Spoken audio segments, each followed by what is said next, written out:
What's up, Chaos Shinobi here. This is what if Naruto becomes godlike with Storm Release. Summary: when trying to save someone close to him, he activates his bloodline Storm Release. What will he do with his new power? You know what they say, with great power comes great ass swappings. Godlike Naruto Badass. Naruto. Chapter 20. Naruto was weaving in between blows from Kakashi and Tenzo. They had taken the fight to him and had been trying to land an effective blow on him for 10 minutes straight. Naruto was getting tired of just dodging now, so he would show them how to attack. Naruto saw a head kick coming from Kakashi. He caught the foot and had an iron grip on the leg. He ducked a wooden fist from Tenzo and grabbed him by the throat. That is not how you attack. Naruto's grip on them got tighter. It's like this. Naruto spent Kakashi upside down by his leg. He then kicked him in the chest while he was in the air unbalanced. Naruto then spun Yamato and tossed him into his own tree he had grown. Yamato impacted with the tree and he spit out some saliva under his mask. Dynamic entry. Yamato then felt as if he was hit by a train. Naruto kicked him smack in the middle of the chest, sending him through the tree with a cry of pain. Kakashi had gotten back to his feet and was looking at Naruto with apprehension in his two mixed match eyes. They had not been holding back on Naruto, but yet, he was still handling them as if they were nothing. Kakashi knew he wasn't weak, but was Naruto just that strong? Yamato's thoughts were similar to his senpai's. His main weapon had no effect on Naruto. His taijutsu seemed to be too slow to land a hit and he would just blow away their jutsu like it was made by a civilian ninja. He was the Anbu captain, for God's sake, he would not be embarrassed so badly. Naruto looked at the two with a blank face. He was not having as good of a time he thought he would. Tenzo was actually pretty weak, he could tell that wood style was all he had. That was something he worked on during his training trip. He didn't want to be over-reliant on his bloodline like most bloodline users. Naruto looked at Kakashi, who seemed to be trying to think of a way to beat him, but it was futile. He knew Kakashi came to that conclusion, but because of his pride he wouldn't give up like that. Come on, you two.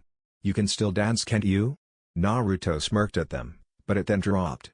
I will be on the attack this time, I hope you can keep up. Naruto then disappeared from where he was standing. He appeared again and spin-kicked Kakashi, sending him flying back. He body flickered away and gave Yamato multiple punches and then grabbed him and tossed him to Kakashi. Kakashi groaned. He shakily got back to his feet. Damn, we can't even see him move. I will try to trap him and you hit him with something. Yamato went through hand signs. Wood style wood bullets. Yamato slammed his hands on the ground and 6 wooden slabs rose and shot towards Naruto. Only 6? Naruto then went through hand signs at a fast pace. Wind dome. The wooden slabs were sliced up before they even came into contact with Naruto. Is that all? Naruto asked mockingly. The ground under him cracked before splitting apart and wooden pillars came from the ground and trapped him in a wooden prison. Wooden branches then branched out and wrapped around his body tightly. Wood prison. Yamato had a kunai out and was ready to strike Naruto down if he made any move. Kakashi now. Kakashi went through hand signs and shot a wind tornado at Naruto. He then sped through more hand signs and shot an intense flame of fire towards the wind, making it a flaming tornado. We got him, Tenzo said happily. On the sideline the people watching seemed a little worried about Naruto's safety except for Karen, who was just smirking. Oh no! Did they go too far? Tsunami asked worriedly. That perverted Cyclops. When I get my damn hands on his ass. Tuya grabbed the dagger from her hip and had it ready. She was wearing some dark red loose pants that covered her black ninja sandals. She was wearing a black long-sleeved kimono that had a red Uzumaki swirl on her back. She had her flute and a seal on her wrist, so she could get it at any time. She had trained over the 3 years in the dagger arts as to not be reliant on her genjutsu. Don't worry, I will get some hits in for you, Naruto said, laying his head on Tsunade's shoulder. What are you doing over here? Tsunade sounded irritated but did not remove Naruto from her shoulder. He smiled and gave her a kiss on the cheek. Just watching them attack that poor clone. Naruto then walked back to the field, but not before smacking Ino on the ass. I've missed that ass. He gave Ino a wink and made her blush but winked back. He walked back into the field. Okay, you two. That got the 2x Anbu attention. Since you like beating up clones, how about I let them beat up you guys? Naruto then put his hands in a cross sign. Multi-shadow clone jutsu. 1,000 clones formed in a puff of smoke. It's been a while since I just swarmed someone with clones. But for you I will make an exception. How?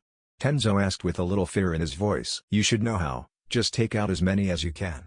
A familiar sound of lightning sparked in Kakashi's hand. He then vanished and appeared behind Naruto, ready to strike him in the shoulder. Naruto easily sidestepped and grabbed Kakashi's arm that was covered in lighting.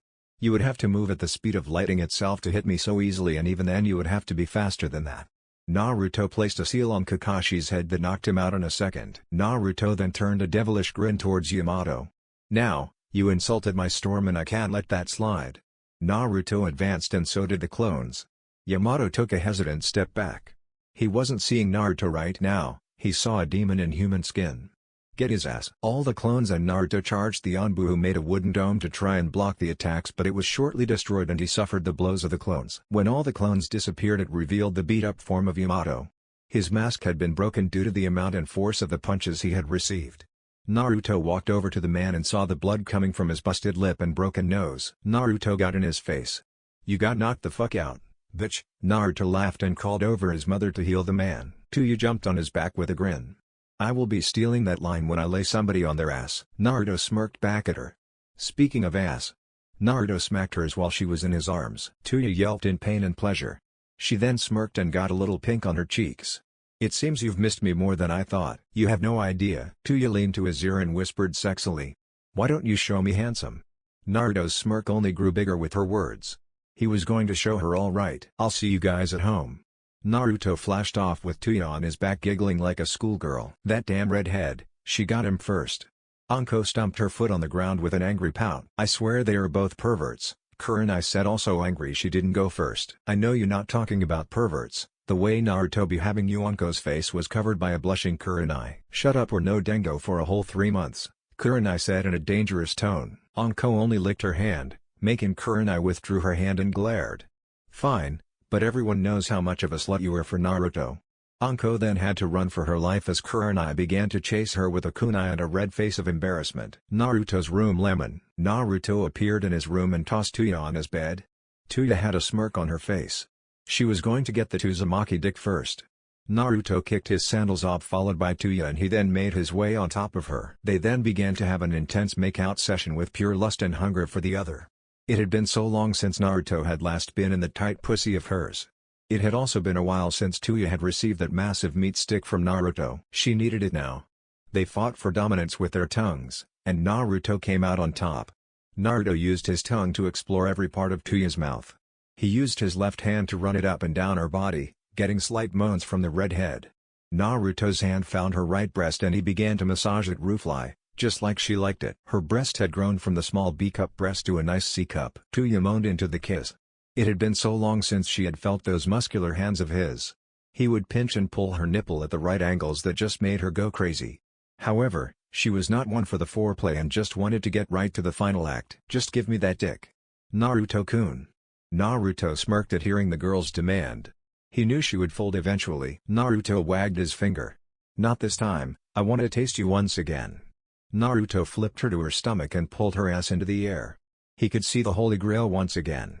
Her pussy was dripping wet and looked so inviting. He would accept the invitation. Naruto spread Tuya's ass cheeks so he could have better access.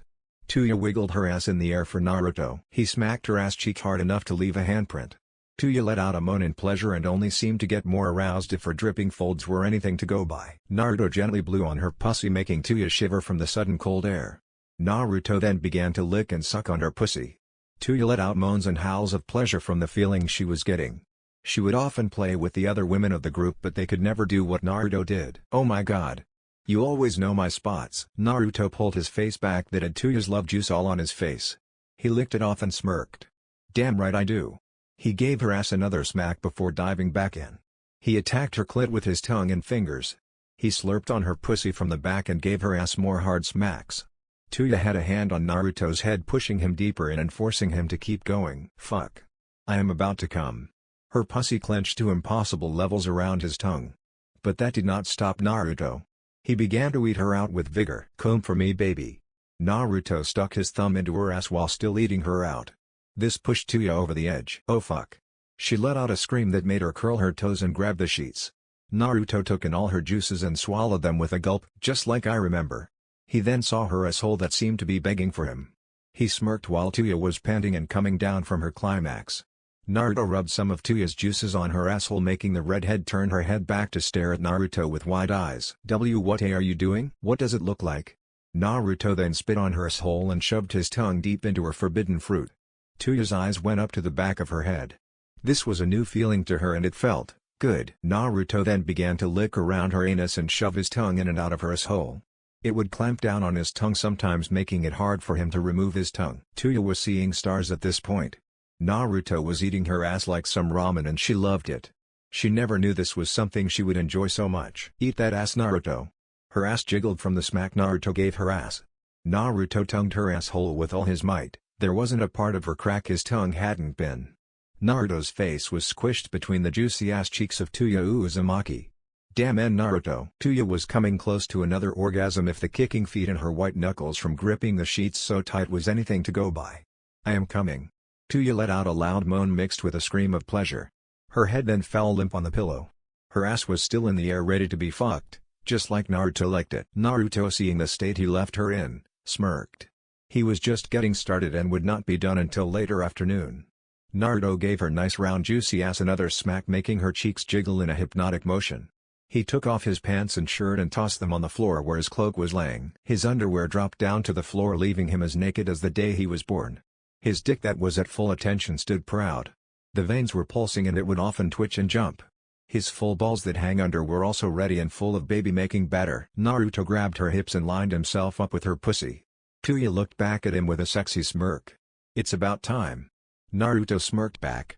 He leaned down and gave her a passionate kiss on the lips. Naruto without warning shoved his dick balls deep inside of Tuya, who let out a scream of pleasure at the unexpected action. Why you fucking?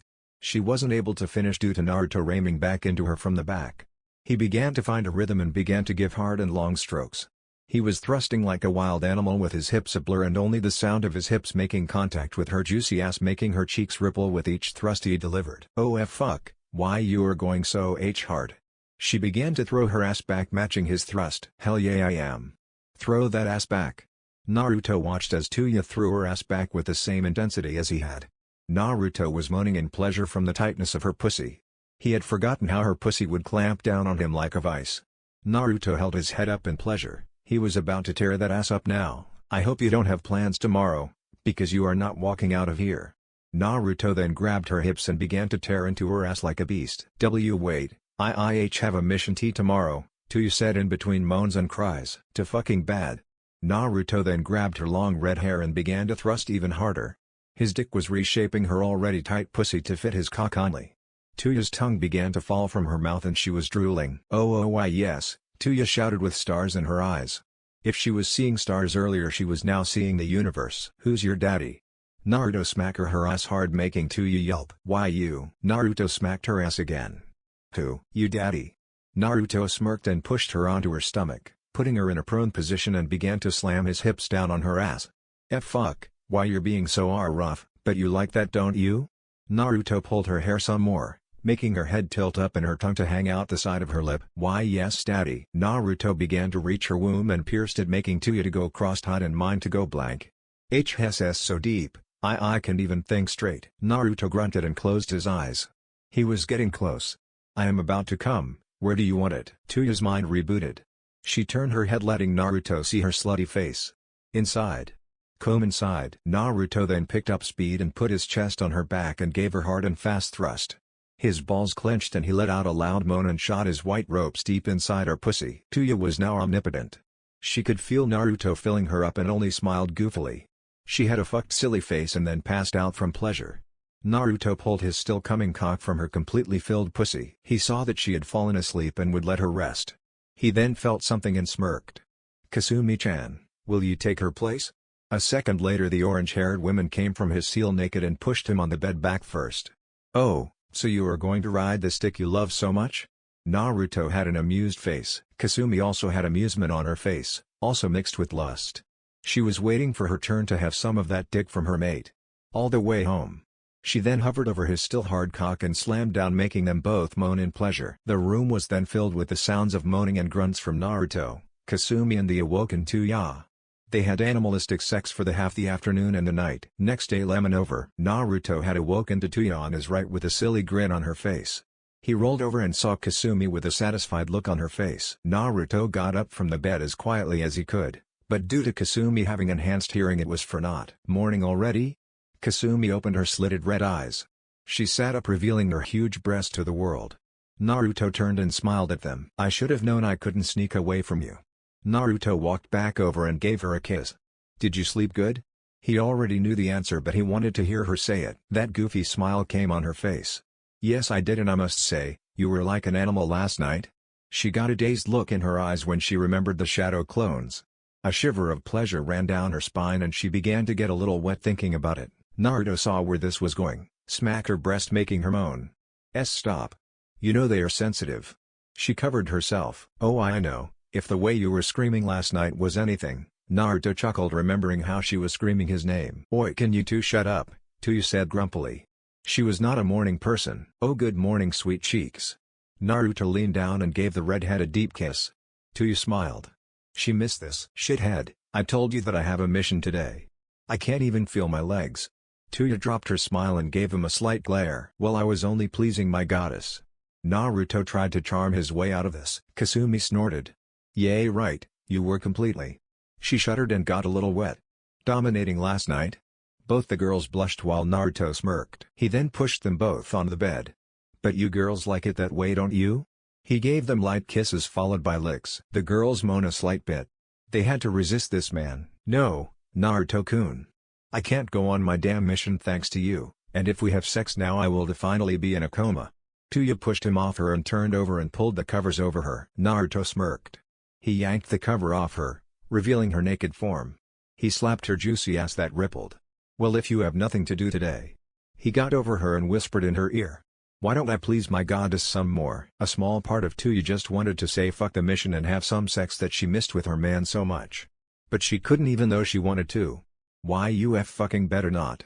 I need to rest." Naruto got up but not before giving her butt another smack. "Fine, you can rest for now, I need to shower anyways." "Count me out," Kasumi said and tried to leave.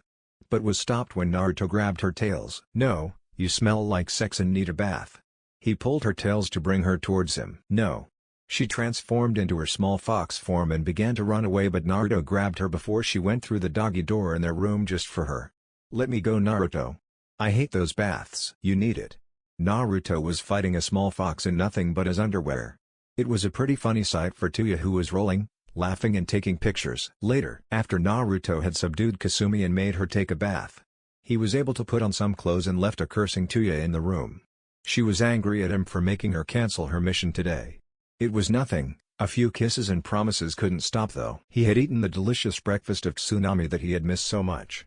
It had been years since he ate her tasty food. He thanked her with a nice long kiss that made her a little horny and wanting more. Naruto had seen Rukia in the red and white training gi working on her sword movements. He went outside and just watched her with a proud smile on his face. She was indeed good and he could see that. He would give her little tips in order to help her with what she was doing. Naruto wanted to spar with her, but he would let her advance a little more before they got to that part. He then just walked around the village taking in the sights once again. The village hadn't changed much except putting his mom's face on the monument and a couple new shops. That then brought up a good idea in his mind. He would use one of his favorite pastimes. Annoy the hell out of someone. He then smirked and left in a blue flash. He appeared back on the window of the Hokage's office without making a sound. The window was open, making him laugh inside his head. He saw his mother hard at work with the shadow clones. He could see the paperwork making a pile on her desk. It would be a shame if it all went out the window. He then used his mastery over the wind element to blow all the papers out the window. "No. Come back." Tsunade tried to grab the papers that were flying away. She made it to the window and cursed. "Damn this wind." She slammed the window shut.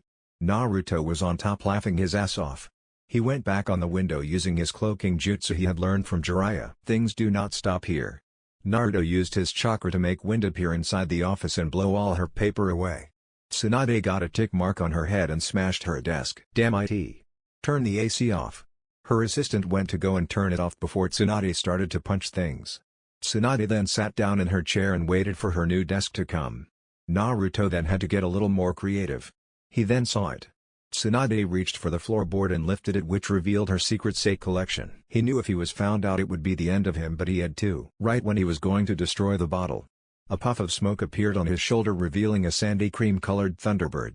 He looked to see if anyone noticed him, but the coast was clear.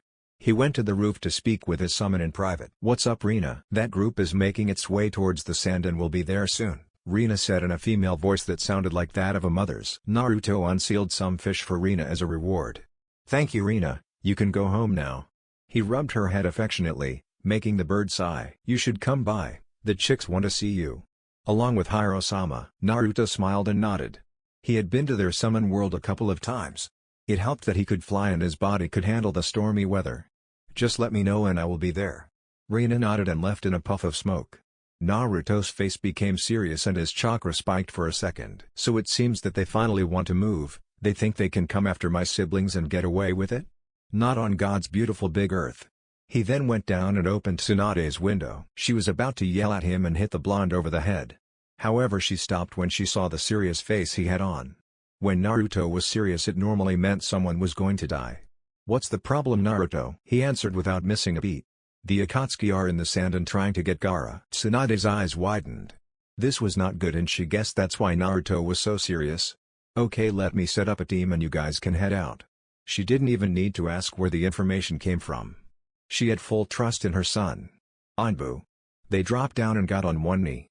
"Get me Kakashi and Sakura now." The Anbu nodded and flashed away to go and complete their mission. Naruto nodded at his mother for the quick action. "I will go get ready and then come back to get those two." He then left in a blue flash to his compound. Uzumaki compound. He appeared inside to see Ino cleaning up.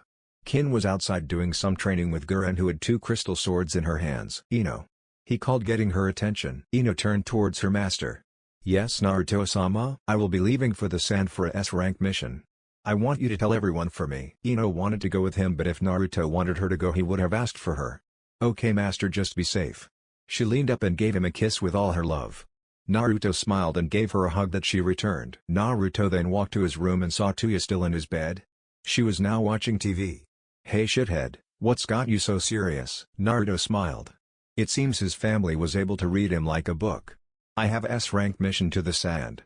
He went to the corner and took up his blue armor that was on a rack. Tuya whistled. "Let me guess, it is those Red Dawn fuckers." "Yup." Naruto slid on his all-black long sleeve and pulled up his black pants. "They want to get Gaara first and probably seal up the beach right away." He tied some white tape on his ankles and put on his black ninja sandals. "Well, make sure you are okay. Snow Bunny will be sad if you die." Tuya glanced at Naruto, who was sliding on his blue armor. The armor then seemed to hum.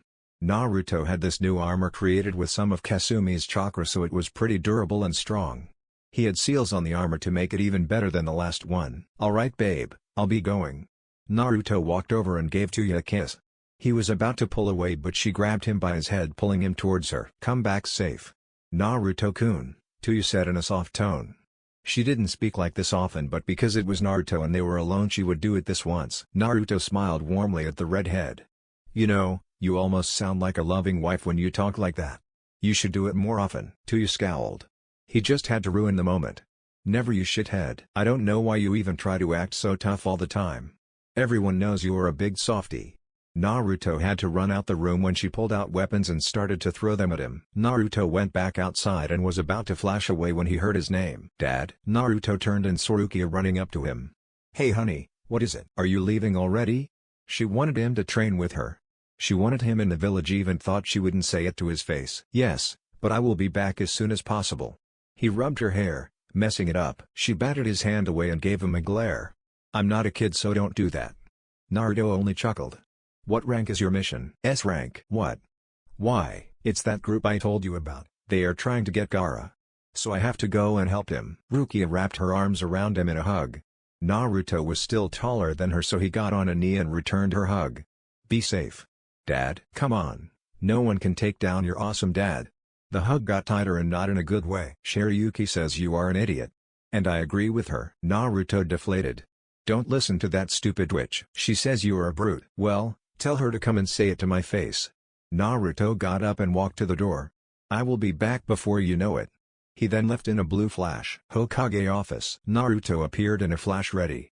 He looked and saw Kakashi and Sakura were also there and ready. "Okay, I will take us there and we can think of a plan while we wait."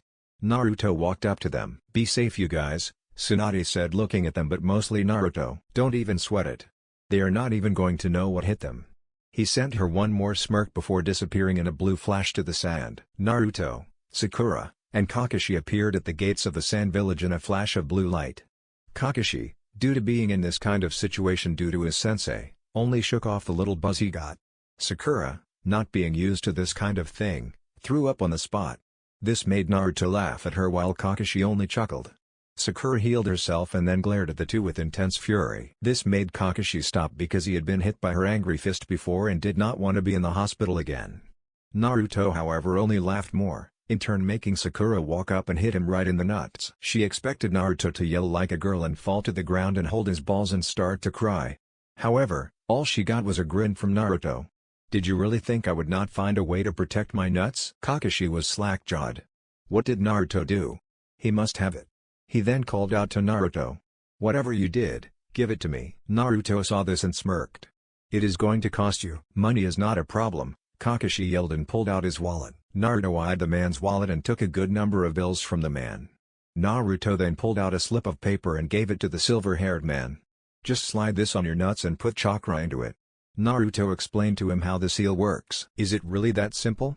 Kakashi looked at the seal in amazement. "It is a simple barrier seal. I don't know why people have not thought of something like this."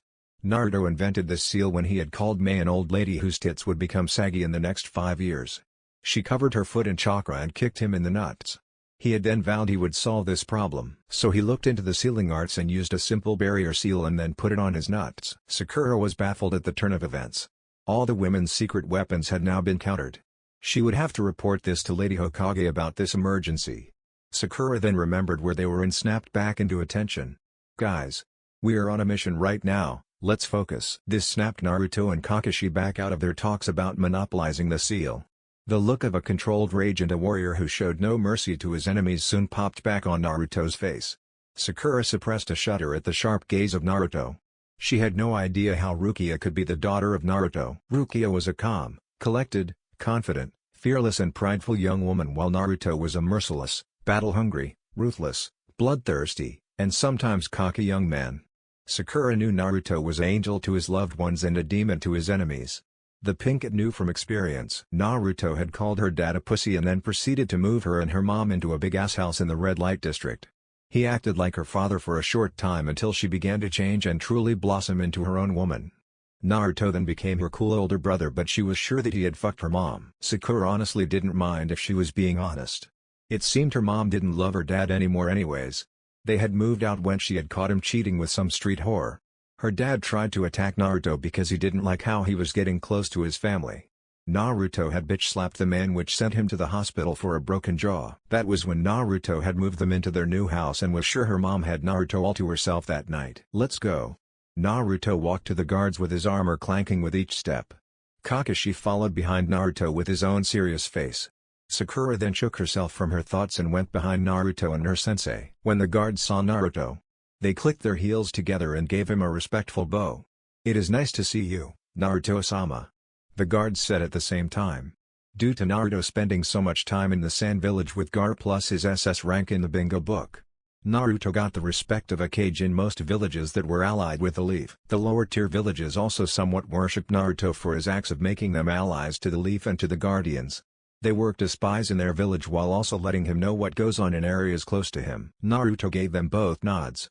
"I am here to see Gaara, we have to talk about some things."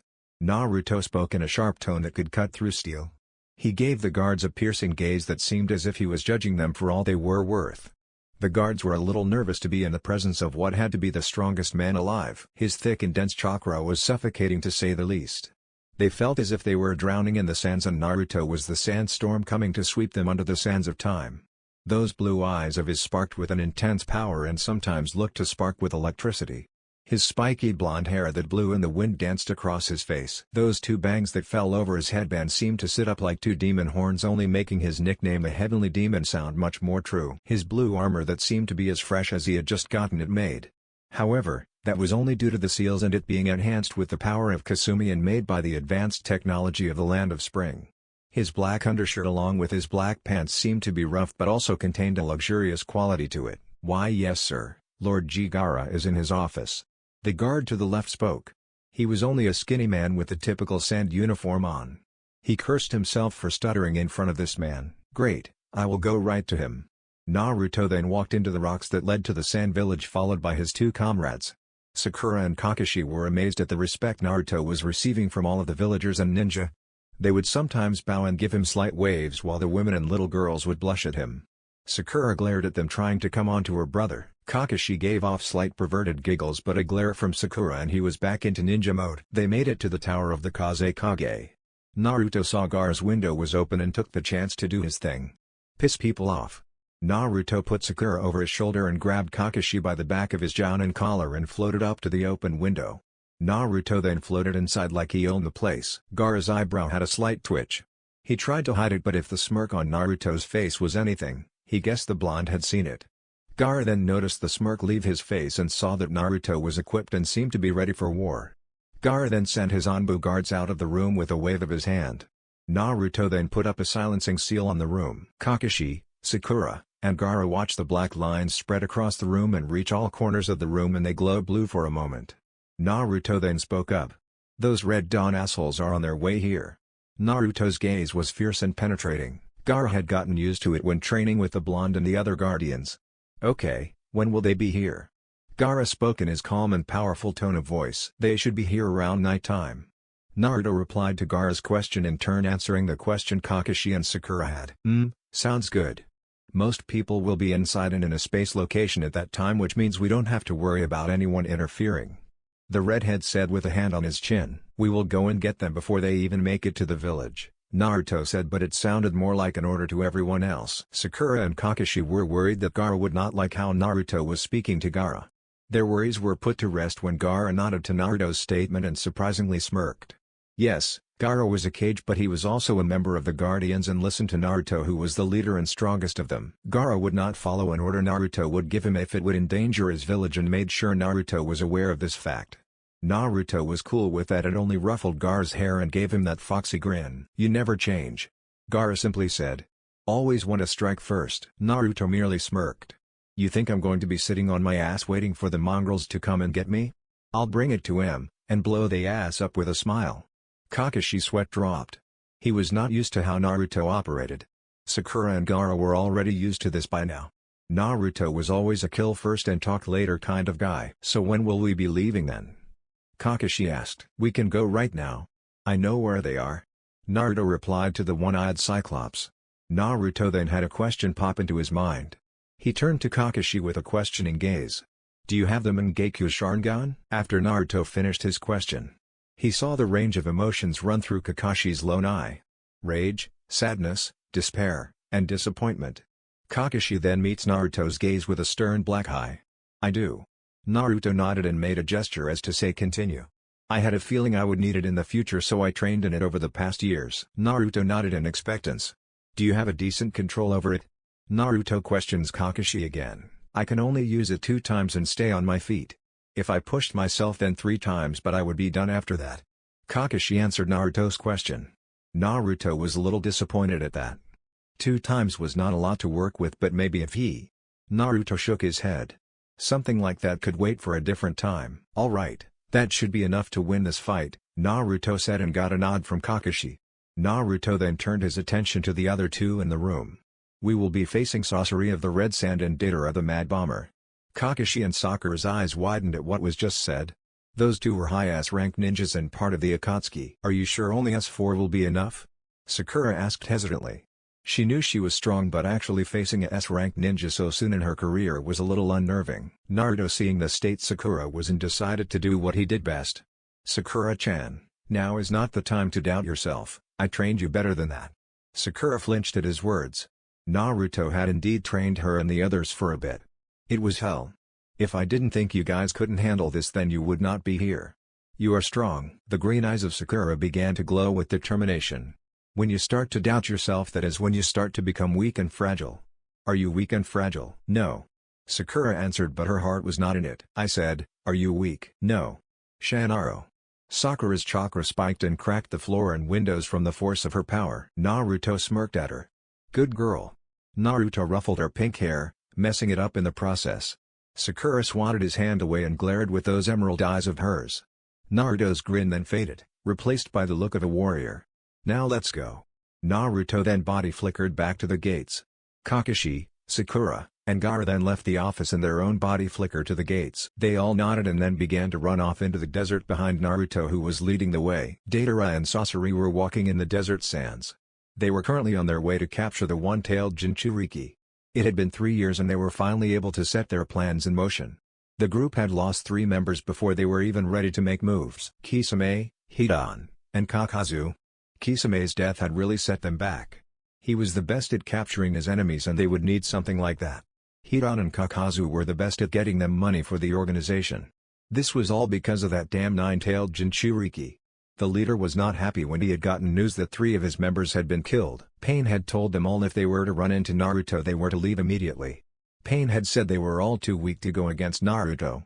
So the leader would get Naruto himself. This had hurt their pride a little. They were all S-ranked ninjas who could defeat countless ninjas themselves.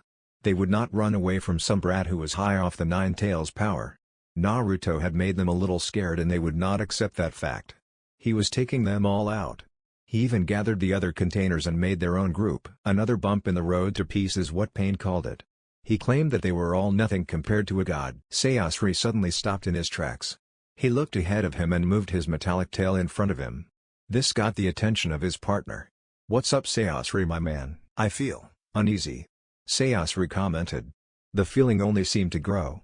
He looked to see the winds picking up and what felt like the sand was moving. Deidara seemed to be clueless as to what was going on. "You are just tripping, my man. There is nothing to worry about." The blonde man then grinned. "I'll blow it up with my art." "Your stupid art won't do a damn thing. What did you say about my art?" They quickly had to jump away when something impacted where they were just a second ago. The spot where they were standing blew up in a large explosion. The sand shot in the air and the sound of the explosion echoed in the sands. What was that? Deidara made a clay bird and hopped on it. He then flew to the sky to try and find a better view. He then saw something coming towards him but he couldn't tell what it was. Maybe he is being tricked by the heat waves causing a mirage. "Hey Sasori. I think I see something." Sasori squinted his eyes in the distance to try and see what it was. He could see what seemed like little blue sparks. He then added chakra into his eyes and was able to see better. It was him. "Get out the way," he shouted to his partner on the bird. Deidara looked at his partner, which was a mistake he would pay for. He then felt something grab his face in an iron-like grip and squeeze tight. Deidara looked into the crimson eyes of Naruto. He flinched from the pain and fright he felt in this moment. He saw Naruto bring his fist back and throw it like a missile towards his chest. Naruto's fist impacted with Deidara's chest and it sounded like a lightning bolt had just struck. Deidara was sure he had just received several broken ribs and a caved-in chest from that blow. He was sent flying off the bird and into the ground where he was buried by the sand. "Kakashi, you come with me." Naruto flew off to Deidara with Kakashi in tow. This left Gaara and Sakura to fight Sasori together. Sasori was not expecting things to turn out like this so fast. They were just walking to the place in silence and then all of a sudden they were attacked by the people they were supposed to capture. "How did you know we were coming?" Sasori asked in his raspy voice. "Don't worry about it, you will be dead soon anyways," Gaara said with his crossed arms and impassive face. "We'll smash you to bits." Sakura tightened her gloves and got into her stance. "Ha, yay whatever." Sasori swung his tail at them and released some poison needles. Sakura easily dodged in between the needles while Gaara's sand simply blocked it. Gaara then commanded the sand to rise up and crush the hunched-over man. Sasori swatted the sand away with one of his tails and jumped away again only to be grabbed by sand tendrils that grabbed his legs and pulled him back down to the sand. He cursed and abandoned the shell. The two saw a flash and looked to see a red-head man standing there with an emotionless face. "That was my favorite puppet." His voice was dry and lacked any emotion. As if he barely ever used his voice. "Nobody cares." Sakura then rushed the man in order to punch his lights out. Sasori, seeing the girl rush in, opened his mouth and let out a horde of poisoned needles. Sakura, thinking fast, used earth chakra to harden her skin and covered her whole body in a thick rock that looked more like smooth slabs covering her whole body. The needles simply bounced off or broke on contact with her body. Sakura reached him and punched him right in the head. This knocked the man's head right off. Sakura was expecting to see blood or his skeleton. However, she was not expecting to see a blade come from his neck and lunge towards her head. Sakura focused the chakra at the point of impact and the same brown slab appeared and blocked the sword. Sakura jumped back in order to rethink her approach. Deidara reached out of the crater and got in a sitting position. "Damn, that hurt like hell." He looked up when he saw Naruto flying down with his knee pointed towards his gut. Naruto landed right on his chest knee first. This caused Deidre to spit up some blood that landed on Naruto's face. More where that came from.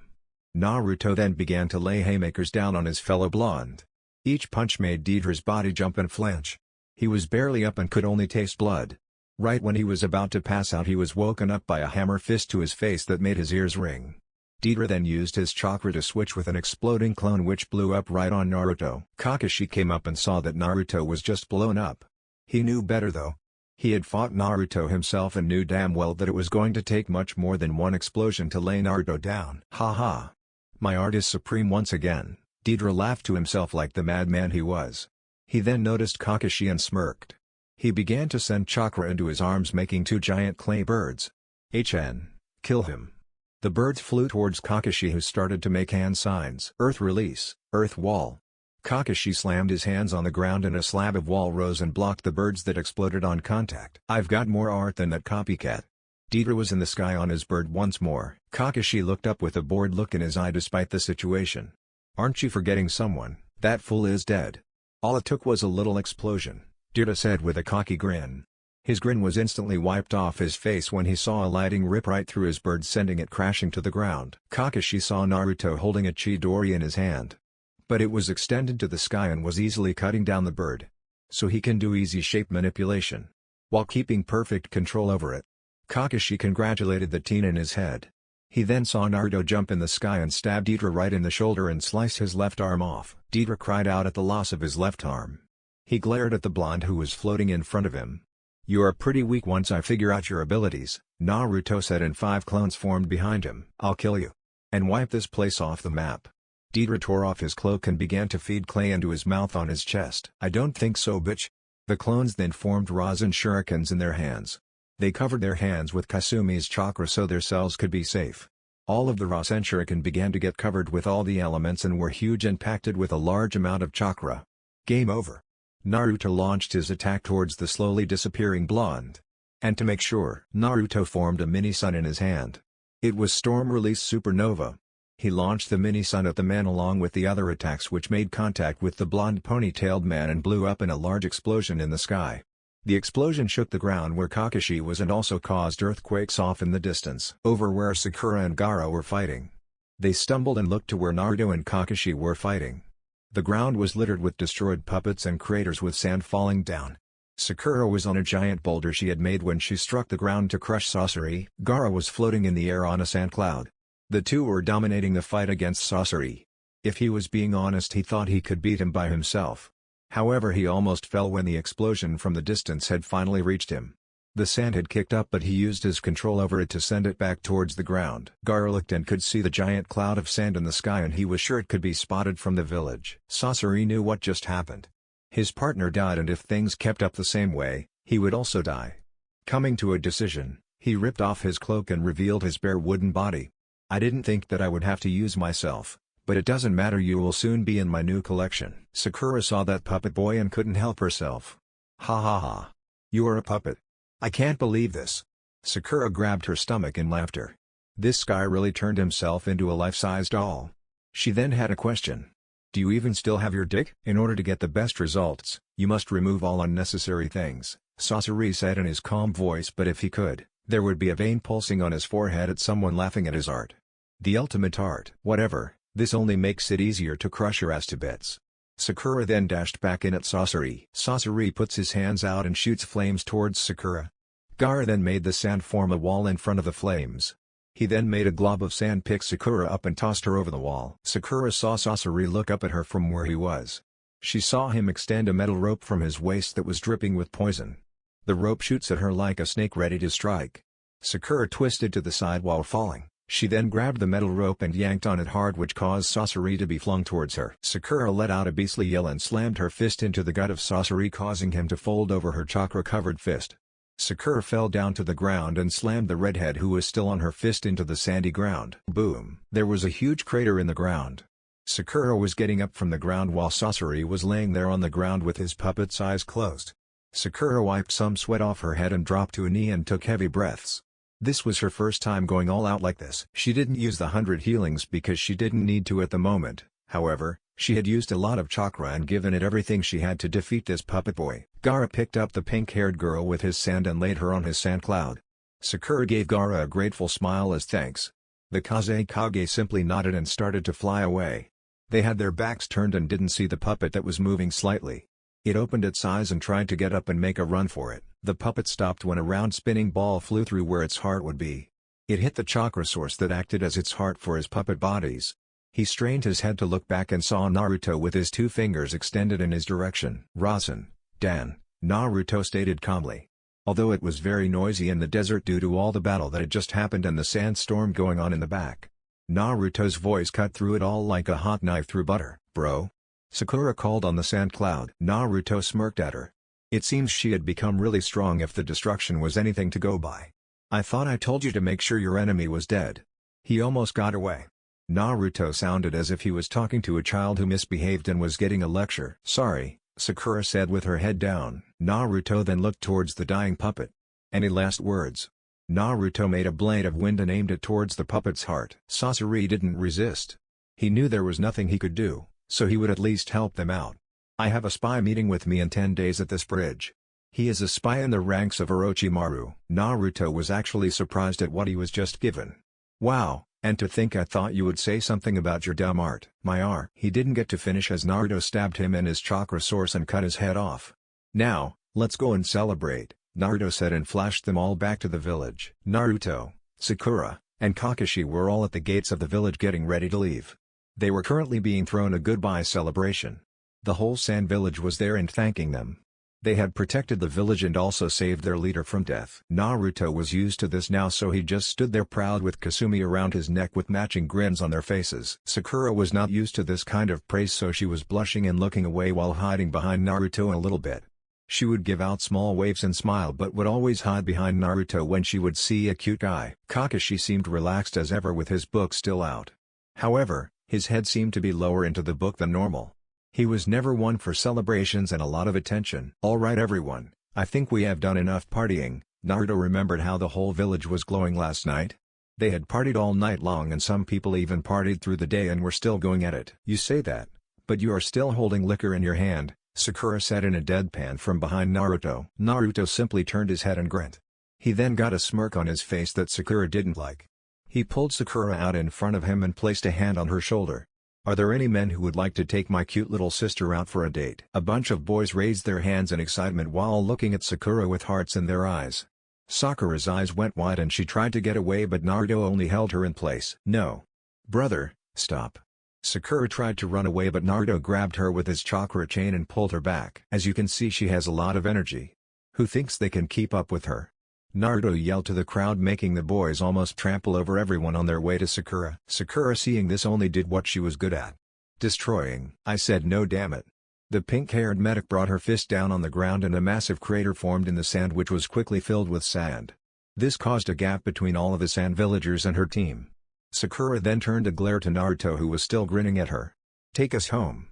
Sakura punched Naruto right in the face with chakra coming off her fist. Naruto didn't even flinch. "Come on sis, I was only joking, but if you want to go back so bad, fine." Naruto pulled the two into his arms. "I will see you all some other time." "Bye Naruto-sama." A bunch of women from the brothel houses and fangirls yelled to Naruto. The armor-clad blonde simply winked at the girls, causing them all to swoon. He then left in a blue flash. Hokage office. In a blue flash, Sakura, Kakashi and Naruto were standing in front of Tsunade's desk. Naruto was giving his busty mother a grin. Kakashi was reading his book and Sakura was throwing up in the trash. "Mission successful." Naruto spoke over the sound of Sakura throwing her guts out. "I expected nothing less," Tsunade said with a smile on her face. "Honestly Hokage-sama, I don't see why you even added us to this battle." Kakashi flipped a page in his book, getting a glare from Tsunade which made him tense up. Naruto could have beaten them by himself. This made Naruto chuckle. "If I just went and defeated them all at once, that would make the dance boring." Naruto patted Kakashi on his back. "Plus, I also wanted to see you guys and your power." Naruto was pleased from what he saw. Sakura had gotten very strong from the last time he had fought with her. If things kept up, she would become stronger than Tsunade. Kakashi could train a little more and also make his stamina better, but the gray-haired man was too lazy and slightly arrogant in his Sharingan. "Did we miss anything, Lady Tsunade?" Sakura asked after she healed herself and got a hold of herself. "No, not really." Naruto was about to speak up until he felt something in his pocket pulse. "Hold on you guys, I am going to talk to the Akatsuki. Naruto then pulled the ring he got from Sasori and slipped it on his finger and sent his chakra into the ring. Wait Naruto, don't do something so reckless, Tsunade yelled and got up from her seat. It was too late though. Naruto had seemed to space out and not be responding to anything. When Naruto opened his eyes again, he did not see the office. He was just standing in what looked like a dark cave and he was standing on what looked like a giant finger. He gazed around with sharp eyes at what was around him. He had no trace of joking on his face. The usual grin that was on his face was now gone and replaced with eyes that were sparking with power. The other members looked at Naruto in surprise and a hidden fear of the man who had been killing them off left and right. They wondered how he even got to this place but then saw the ring on his finger that used to belong to Sasori. There was silence in the cave. No one made a move or uttered a sound. It seems I have found the rabbit hole. Naruto broke the silence that was in the cave. His body made from static shimmered to life. What are you doing here? Nine Tails. Pain, the leader spoke looking down on Naruto as if he was beneath him. Which he was in Pain's opinion. Naruto looked at the person who spoke and guessed he was the leader of this group. The locked gazes and Naruto didn't back down from the gaze of God. Naruto looked curious at finally seeing the legendary eyes of the Sage of Six Paths. So you are the big bad leader of these misfits. I am impressed that you have the eyes of the Sage of Six Paths. Pain narrowed his eyes on the blonde boy. How do you know of these eyes? Pain more or less demanded from Naruto. The other members stayed quiet while silently watching the whole conversation unfold. Does it really matter how I know? Naruto crossed his arms while still looking towards Pain. I suppose it doesn't. You will still fall to God. Oh, are you saying that you are God? Naruto chuckled to himself. This made Pain narrow his eyes in anger at the blonde. You dare laugh at God, you and all the other beasts shall fall in no pain. That is when Naruto's killing intent and power flared. This sent Itachi, Zetsu, and Konan to their knees. Naruto saw the one with a swirl mask struggle a little but otherwise brush his power off.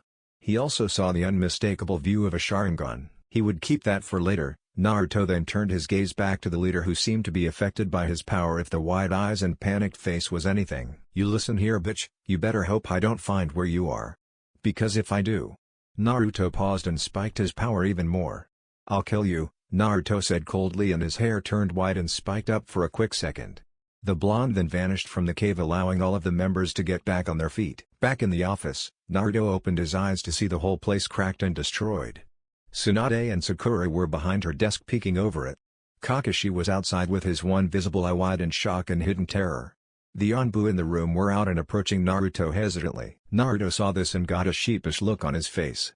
He put his hand behind his head and scratched it nervously. Sorry about that guys, guess the Uzumaki temper got the best of me. They all just looked at him blankly for a second until his mother snapped out of it first. Got the best of you. Tsunade was on him in a second. She was pulling his ear hard and using her incredible strength to make it hurt. You damn near destroyed my office. Ow, you're going to pull my ear off.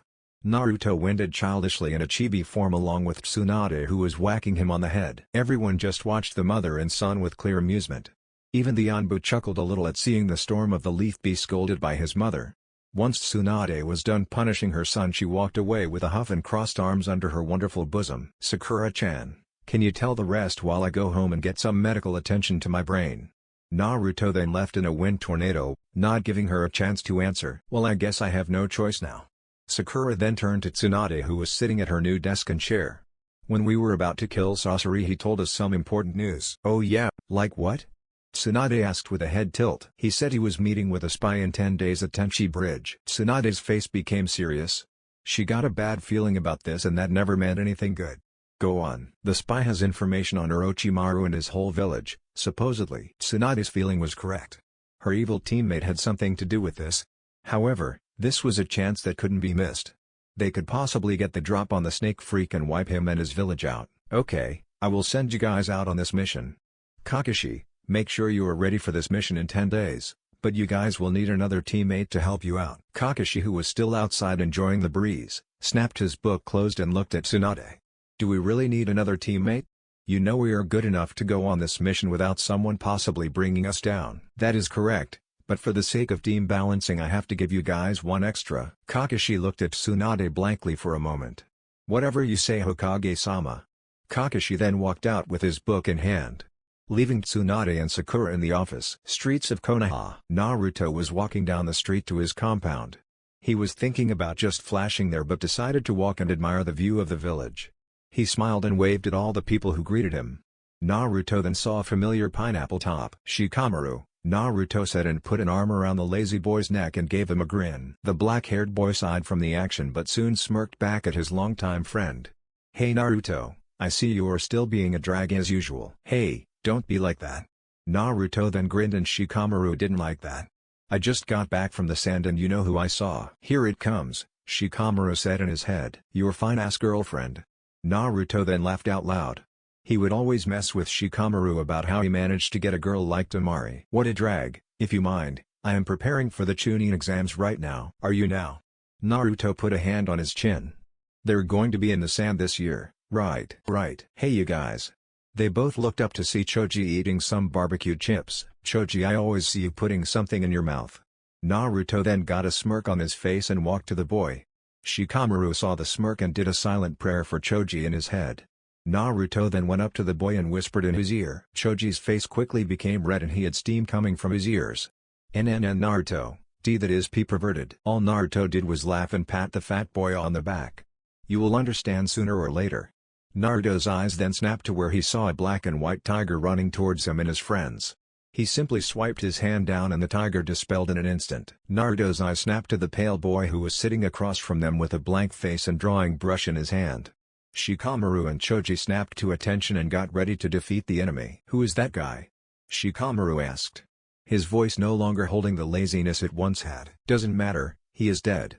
The next thing Shikamaru and Choji knew, Naruto was no longer standing where he once was and was now on the guy who was attacking them. "He's fast," Shikamaru and Choji thought. Naruto pulled out his moonlight sword and clashed it with the other guy's tanto. Naruto overpowered him immediately. Naruto scowled and put his sword back in its sheath. "You are not even worth my blade, weakling." Naruto then formed a blade of lighting over his right hand. The glow shined of his navy blue armor light a ray of hope, or how his enemies see it, the light to death. Naruto ran his hand right through the pale boy's heart, destroying his heart in an instant. Naruto looked at him with no remorse as blood spilled on his hand and stained his armor. The boy coughed up more blood and dropped to his knees once Naruto yanked his hand out of his chest. "Daring to challenge me was foolish of you." Naruto had no mercy for his enemies. This gave him the nickname of Heavenly Demon from the Iwa Ninja. Over the 3 years he had killed a good chunk of Iwa ninjas. They wanted to dance but were not able to match his steps. All except the little bee. She probably hated him for killing a bunch of her comrades, but she too had laid waste to ninjas of the leaf. "Well, that was quick," Shikamaru said, looking at the dead body under his feet. "Geez Naruto, you didn't have to be so brutal." Choji didn't like how brutal Naruto killed the guy. He had heard stories of how Naruto killed his enemies with no mercy no matter who they were. "I didn't have to, but, with Anko as your sensei and the Nine Tails training you, it's hard not to get some of their quirks after so long of fighting with them." Naruto searched the body of the dead teen and pulled out things that might be useful. "So does everyone in your clan fight like you do?" Choji asked nervously. He was a little nervous about having a whole clan of ninjas that fought like Naruto. He got his answer when Naruto turned his head and smirked at him. Naruto then rose to his feet and released some of his power for the world to feel. Lightning sparked from his body and the sound of thunder clapping could be heard. It was like the gods were applauding Naruto on his power. "The Uzumaki are the strongest ninja. No one can stop us." Naruto spoke with utter power and confidence in his clan. All the Uzumaki around the world had a sudden spark of courage and confidence. Shikamaru and Choji had the urge to get on one knee and pledge loyalty to Naruto. They were moved by his confidence in his clan because they too were clan heirs and had to represent their clan. They wanted to be like Naruto Uzumaki. "The storm of the leaf. Follow me." Naruto's voice was commanding and authoritative. It left no room for argument. "Yes." The two boys grabbed the body and left in a body flicker. "Hokage office. Who the fuck is this?"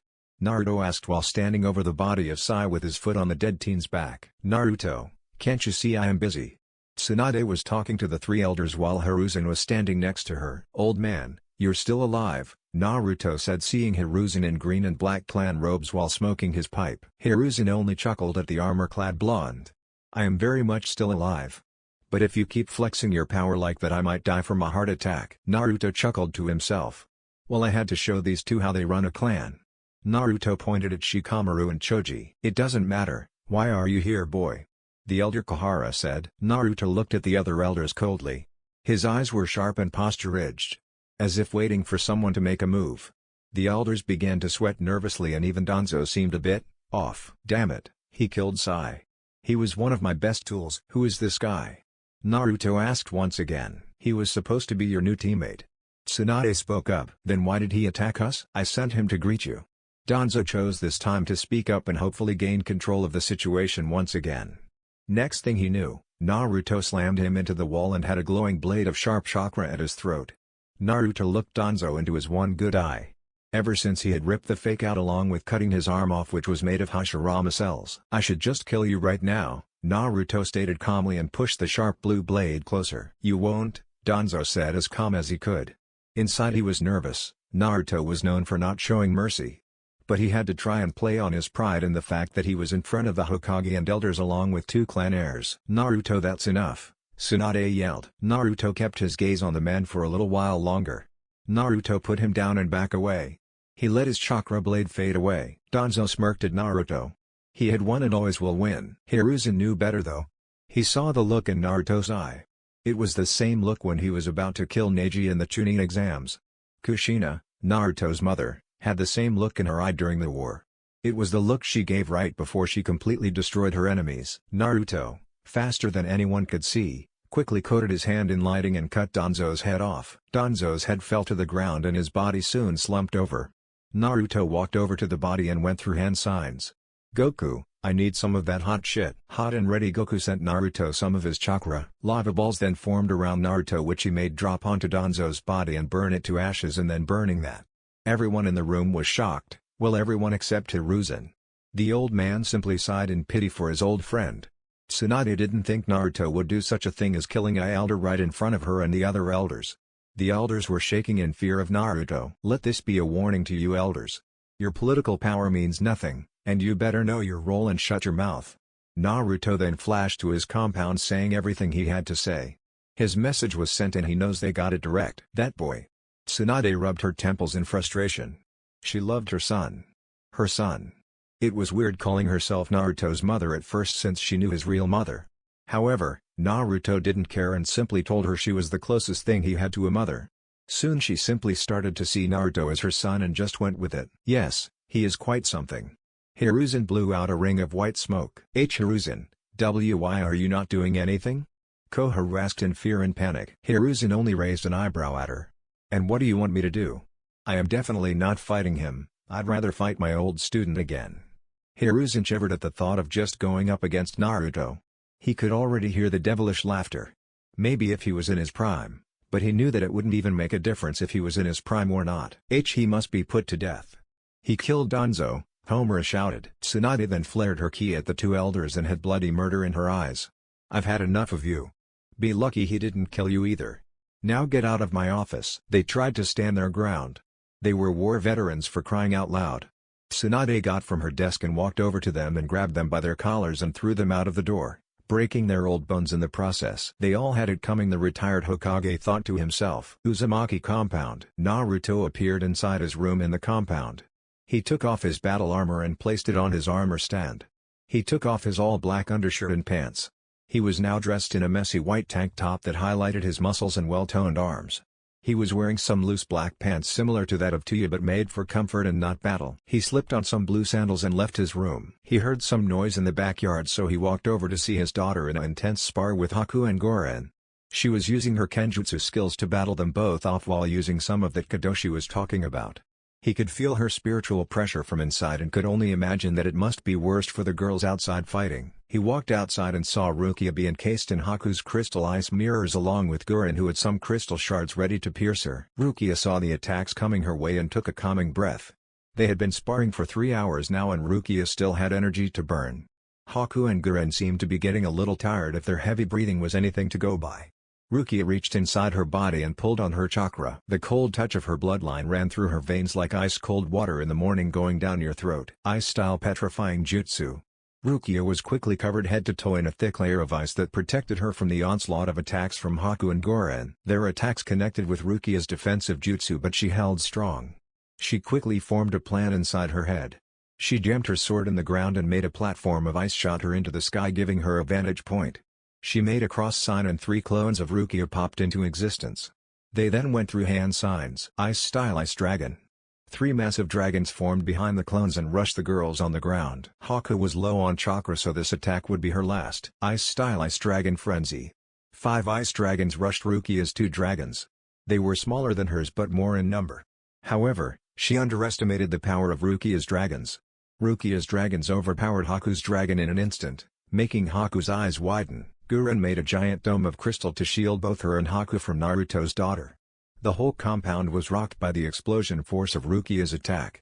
It was a good thing Naruto put up seals around the compound. "I've got you right where I want you." Rukia dropped and was in front of them. Naruto was on the sideline watching with a proud grin on his face. "Now that's my girl." "Dance," so no Shirayuki. A white ribbon extended from the end of her blade's hilt and spiritual pressure exploded off of Rukia. She got into the stance to unleash one of her most powerful, poked her sword into the ground 4 times. Hakunoto game. A massive blast of ice shot from the tip of her sword towards Gurren and Haku at intense speeds. They put more chakra into their wall and a layer of ice and crystal shot up to block Rukia's attack. Rukia widened her eyes at the attack she had just launched. She didn't mean to pack so much power into the attack. "I got too engrossed in the battle and let out a little too much power. I see why father likes battle so much. I may have ice in my veins but my blood is pumping. I'm so proud of you." The voice of Naruto sounded and next thing everyone knew was Rukia's attack was blasted away by Naruto, who had a proud smile on his face. Rukia's heart swelled with pride and joy at her father being proud of her. This was one thing she missed while he was gone for so many years. She missed when they would spend time together. Whether it was training, playing, or just relaxing at home. "It's all thanks to you, father. But can you keep up with me, old man?" Rukia smirked at her dad. She gripped her sword, which hummed in excitement at finally being able to cut up Naruto. Naruto threw his head back in laughter. "So you still want to keep going?" Naruto summoned his moonlight blade. Naruto lost his grin for a moment and simply gazed at Rukia with nothing but love for a moment. He remembered when they first met. He remembered bringing her to the village. He remembered training her in the sword for the first time. He remembered her first day of school. Now she was a beautiful young woman who was growing each day. His vision began to blur and get watery due to unshed tears. He quickly blinked them away though. Now was not the time. "Let's see how well you dance." Naruto then dashed towards Rukia, who charged in and met him head-on. Bang! The force of the collision between the two sent shockwaves across the backyard. Naruto was holding back so he wouldn't blow his daughter away. Rukia, for her part, packed some power in that. She thought Naruto would at least struggle to maintain balance and she would capitalize on that. "You are going to have to do better than that." Naruto broke from their blade lock and engaged Rukia in an intense sword duel. This included slashes, jabs, jumping, lunges, and spinning slashes. Rukia had a hard time keeping up with her dad. They would clash and then disappear from view only to appear in another clash. It was making her frustrated that he was beating her so easily. "Why are you holding back? He is the strongest, you can afford to let loose on him a little." Her Zanpakuto criticized her from inside the blade.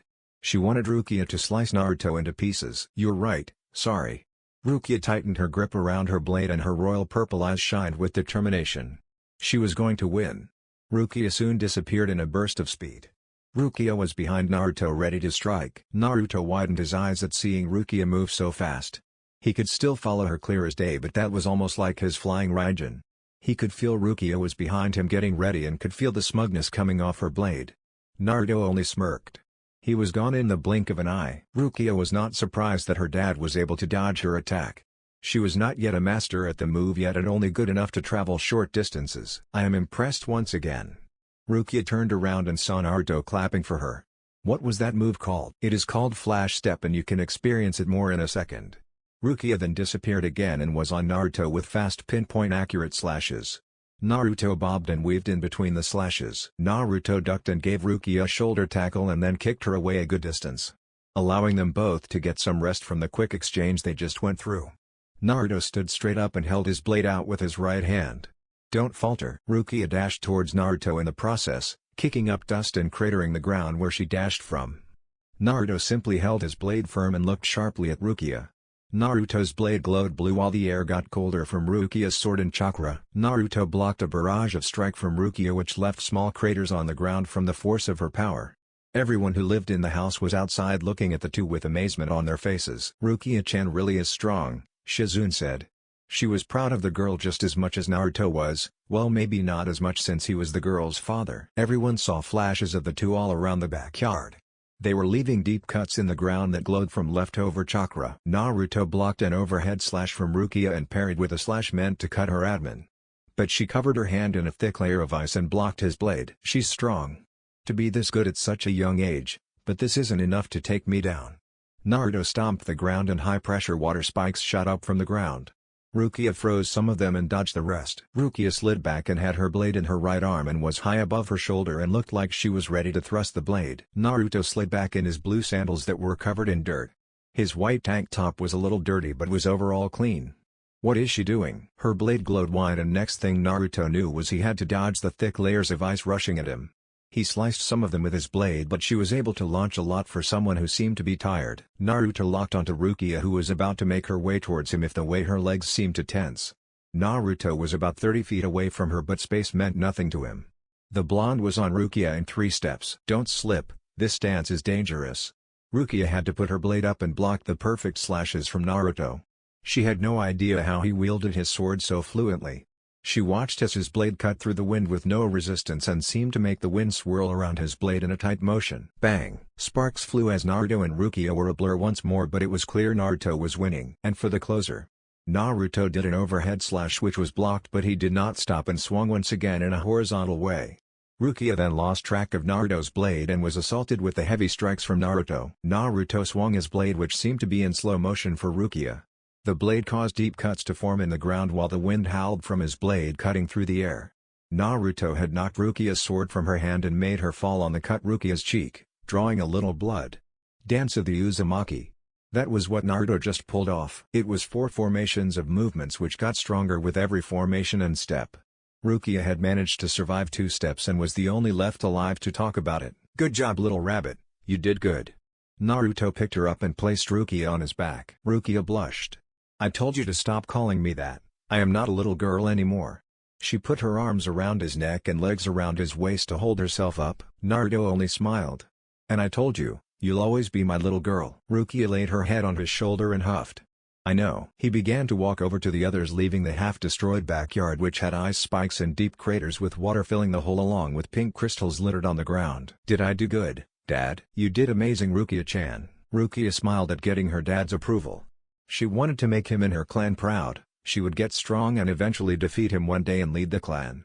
Or she wasn't Rukia Uzumaki. Make sure you come back in one shape. This will most likely turn into some kind of fight, Tsunade said to Team 7 plus Naruto and Goren.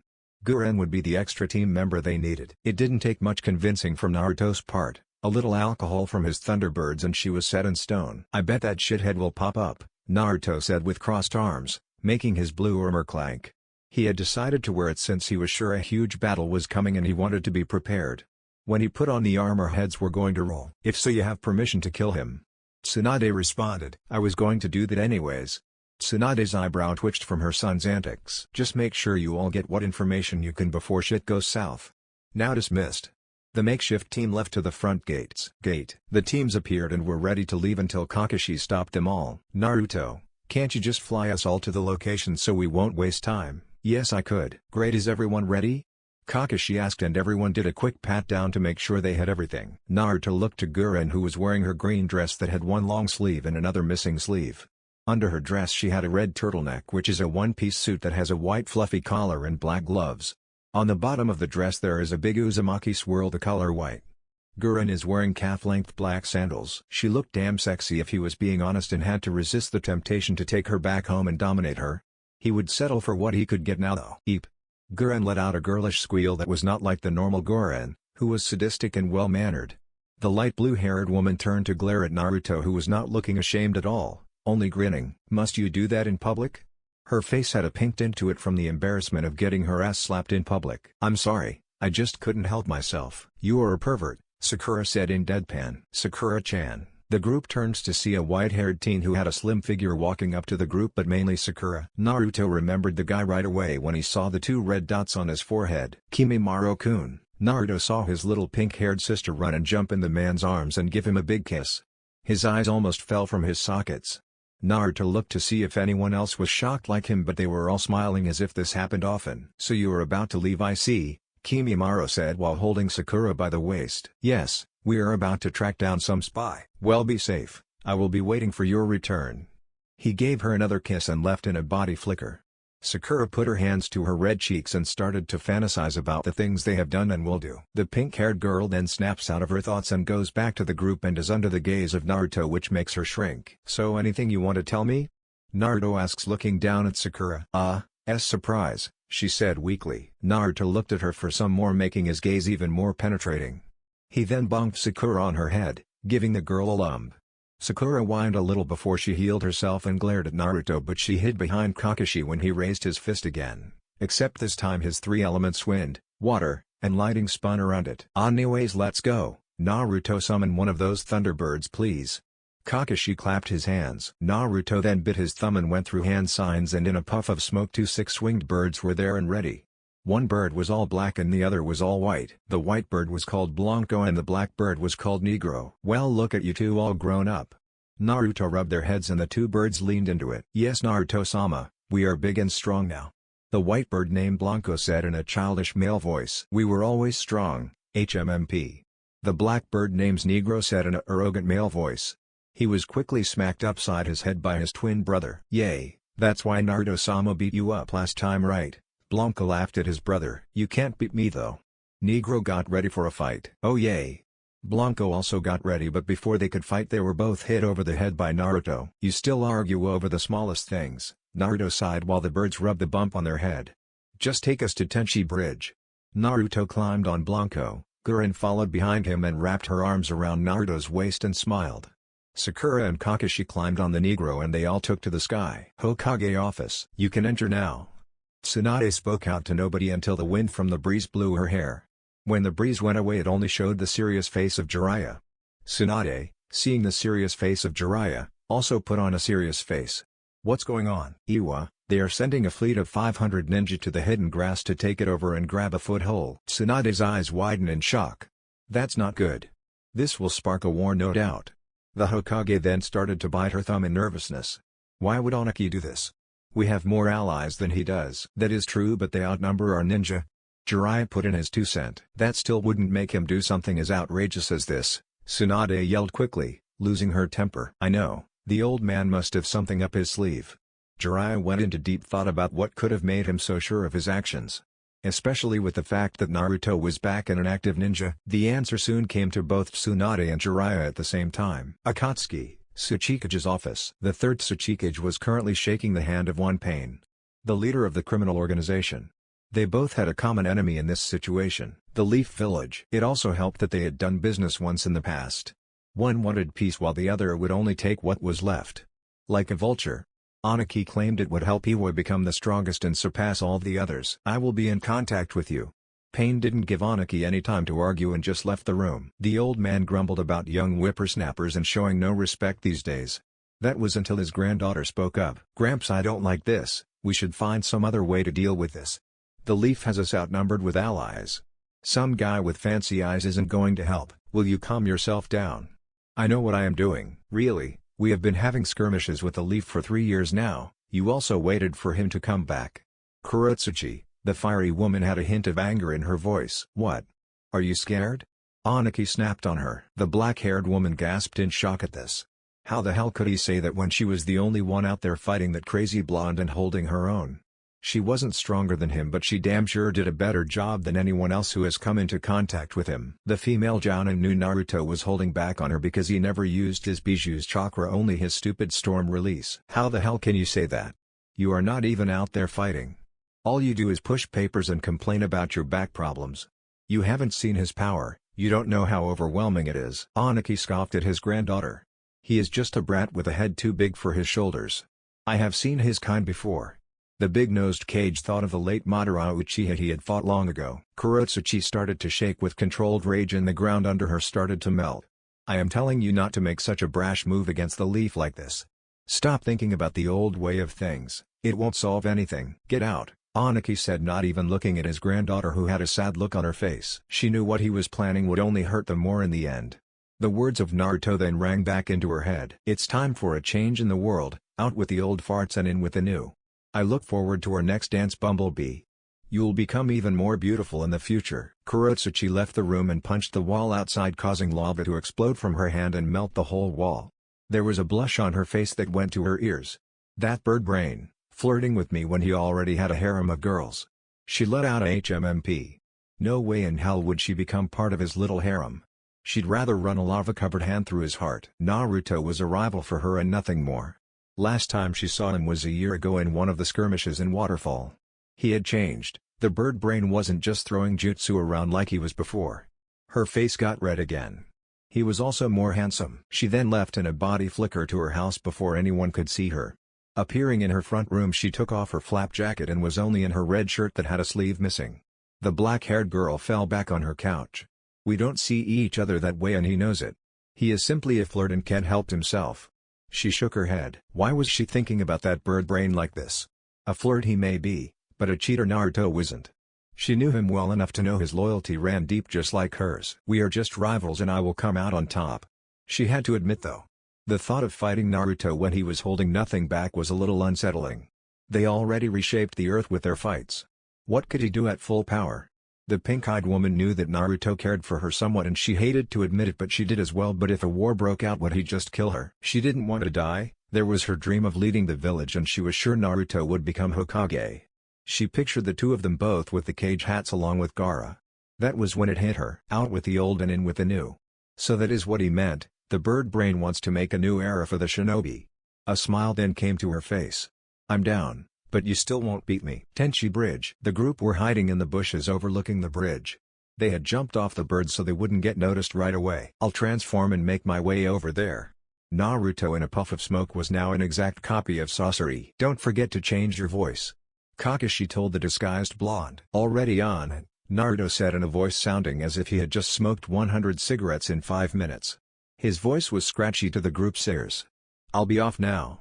Naruto left out the bushes and walked over to the meeting point. Should we really have let Naruto go?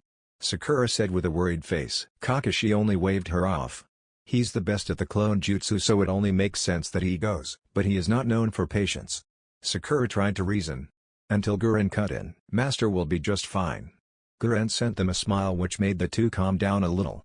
That is until her smile turned wicked. But if it doesn't, it gives us a chance to kill that fucker. Slowly, Guren began to laugh evilly to herself. Sakura and Kakashi moved away from the blue-haired woman. On the bridge, Naruto was now looking at the approaching form of Kabuto. I knew he was a spy. Should have just killed him in the forest. Doesn't matter, he will most likely die today. Naruto stopped thinking that way when he felt someone else off in the distance. A grin came on his face, but nobody could see that. Hello again, Sasori-sama. What do you have for me? Right to the point as always, I see. Kabuto did a slight chuckle. You know I don't like to be kept waiting. So just get on with it, right? Well, Orochimaru has been training the Uchiha so he can take over his body soon. It is almost time for him to switch bodies. So you are saying he is weak right now? Yes and no. While he is not at his strongest, he is still a S-rank ninja, so he will still be able to put up a good fight. The smile then returned to Naruto's face. Okay, anything else? Naruto asked with his raspy voice. It seems that the hidden stone is making a move on the hidden grass, Kabuto said with a smirk and pushing up his glasses. Sasori/Naruto's eyes widened in surprise. Are they trying to start war? It would seem so, if they manage to get a foothold in the hidden grass. They could cut off the supply line and possibly move to the outer villages and possibly boast their ninja forces. That's not good for the Leaf Village. It's not, but do you have what I asked you for? Kabuto held his hand out and had an expecting look on his face. Well shit. Make it quick, I don't have all day. I got it right here.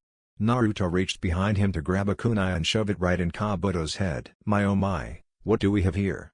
The voice of Orochimaru came out of nowhere. Orochimaru. Kabuto and Naruto/Sasori jumped back. Damn it. I checked my tracks. How did you find out? Kabuto asked with chakra scalpels activated. Orochimaru chuckled and gave a slight signal to Kabuto which he caught. Before Naruto could say anything, he was struck, which dispelled the transformation around him. Naruto was now standing on the bridge with a grin on his face. The attack did nothing to him and he simply dispelled the transformation. When Kabuto and Orochimaru saw who it was, they took a step back in fear. Why is he here? I can't beat him with my body in this condition. If only I had Sasuke's body. Stop whatever it is you are thinking. Even if you had that Uchiha's body, you still wouldn't be able to defeat me. Naruto crossed his arms and had a confident look on his face. Orochimaru scowled at Naruto. This brat was really a problem. If only he had tried harder to kill him in the Forest of Death. Are you going to tell the rats to come out? Orochimaru looked to where the others were hiding. Naruto turned his back to them. Hey you guys. Come on out. Kabuto was about to rush in and strike Naruto in the back until Orochimaru stopped him. Don't, he is simply baiting you, Orochimaru hissed to his loyal subordinate. Kabuto scowled at his own weakness. He then watched as Sakura, Kakashi, and the most surprising of all Guren landed on the bridge. Wow, so many strong ninja just for us. I feel proud. You won't be feeling anything soon. Guren cracked her knuckles and got ready to kill her former master. If you couldn't kill me years ago, how will you kill me now? Orochimaru asked in a mocking tone. He would have said more if it weren't for the blue flash that appeared in his face. It was Naruto fucking Uzumaki. Don't worry about her, worry about me. Naruto punched Orochimaru in the chest so hard that he heard bones break and was sure his ribcage was now cracked to all hell. Orochimaru was sent flying through trees for miles, causing a path of destruction including fallen trees, trenches, and spilled blood. I'll take care of this guy, Guren. You handle him. Naruto then left in a lightning bolt. You heard him, I'll take care of this guy. Guren summoned swords made from crystals and charged Kabuto, who used chakra scalpels. Damn, I need to go and back up Lord Orochimaru. Kabuto spared a glance to where his master was and got a slash across his chest from Guren. Pay attention. Guren then sliced her blades again, but Kabuto, who was now paying attention, was able to dodge them. Guren increased her speed to land a solid hit which sent the glasses-wearing teen into the trees. Guren jumped over there and slammed one of her blades into his chest, causing him to spit up blood. Guren smirked sadistically and turned the blade in order to cause more pain. And not be bad. Kabuto spit up some blood. If only I was real. Kabuto then turned into mud and Guren scowled in anger. She looked around to see him running towards Naruto. No you don't. Guren slammed her hands onto the ground and crystals shot up and were ready to skewer Kabuto. Crystal landfill. Kabuto had to use athleticism he didn't know he had in order to dodge. He was still cut and got some scratches from some spikes. Kabuto had to use some medical chakra to heal the wound on his chest and other scratches he just received. He tossed down a smoke bomb in order to come up with a plan out of this. Damn, she seems to have gotten stronger. I don't think I will be able to beat her head on. Kabuto pulled out a kunai and got ready to move. That was until he saw Guren come out of the crystal shard he was leaning behind. Guren stabbed him in the shoulder. She was going for the head, but the medic was able to dodge it at the last minute. Kabuto backed up in the smoke and cursed silently. He had to duck crystal shards that were shot at him again. He had to duck and roll again from all the crystals coming his way again. It's like she knows where I am. Kabuto once again had to dive out the way of a crystal dragon that came his way. He noticed that the dragon cracked a crystal shard behind him. Guren had trapped him in some kind of crystal circle. An idea already formed in his head. Is that the best you could do, weakling? I see why Orochimaru-sama never wanted your body if you were this weak. Kabuto blocked more crystal shards. As if I give a damn. Guren launched a volley of crystal shards that gleamed in the light towards Kabuto. The attacks missed but ended up hitting the place where the crack was, which had got bigger from the last attack. I don't even see why you even came? You can't even hit me. Kabuto felt Guren's chakra spike and knew he had this in the bag. You're dead. Guren flashed through more hand signs and a massive crystal dragon formed behind her with gleaming red eyes. She sent her hands towards Kabuto, who actually freaked out a bit from the size of the attack. I have to time this perfectly or it's over for me. Kabuto sent chakra into his legs and his heart pumped at an intense speed, sending more blood to his legs. He jumped out of the way at the last second and watched with a smirk as the dragon smashed right through the crystal shards that were around him. Kabuto quickly dashed out the opening, taking advantage of the dust cloud that was blocking him. Now all I have to do is go and help my lord.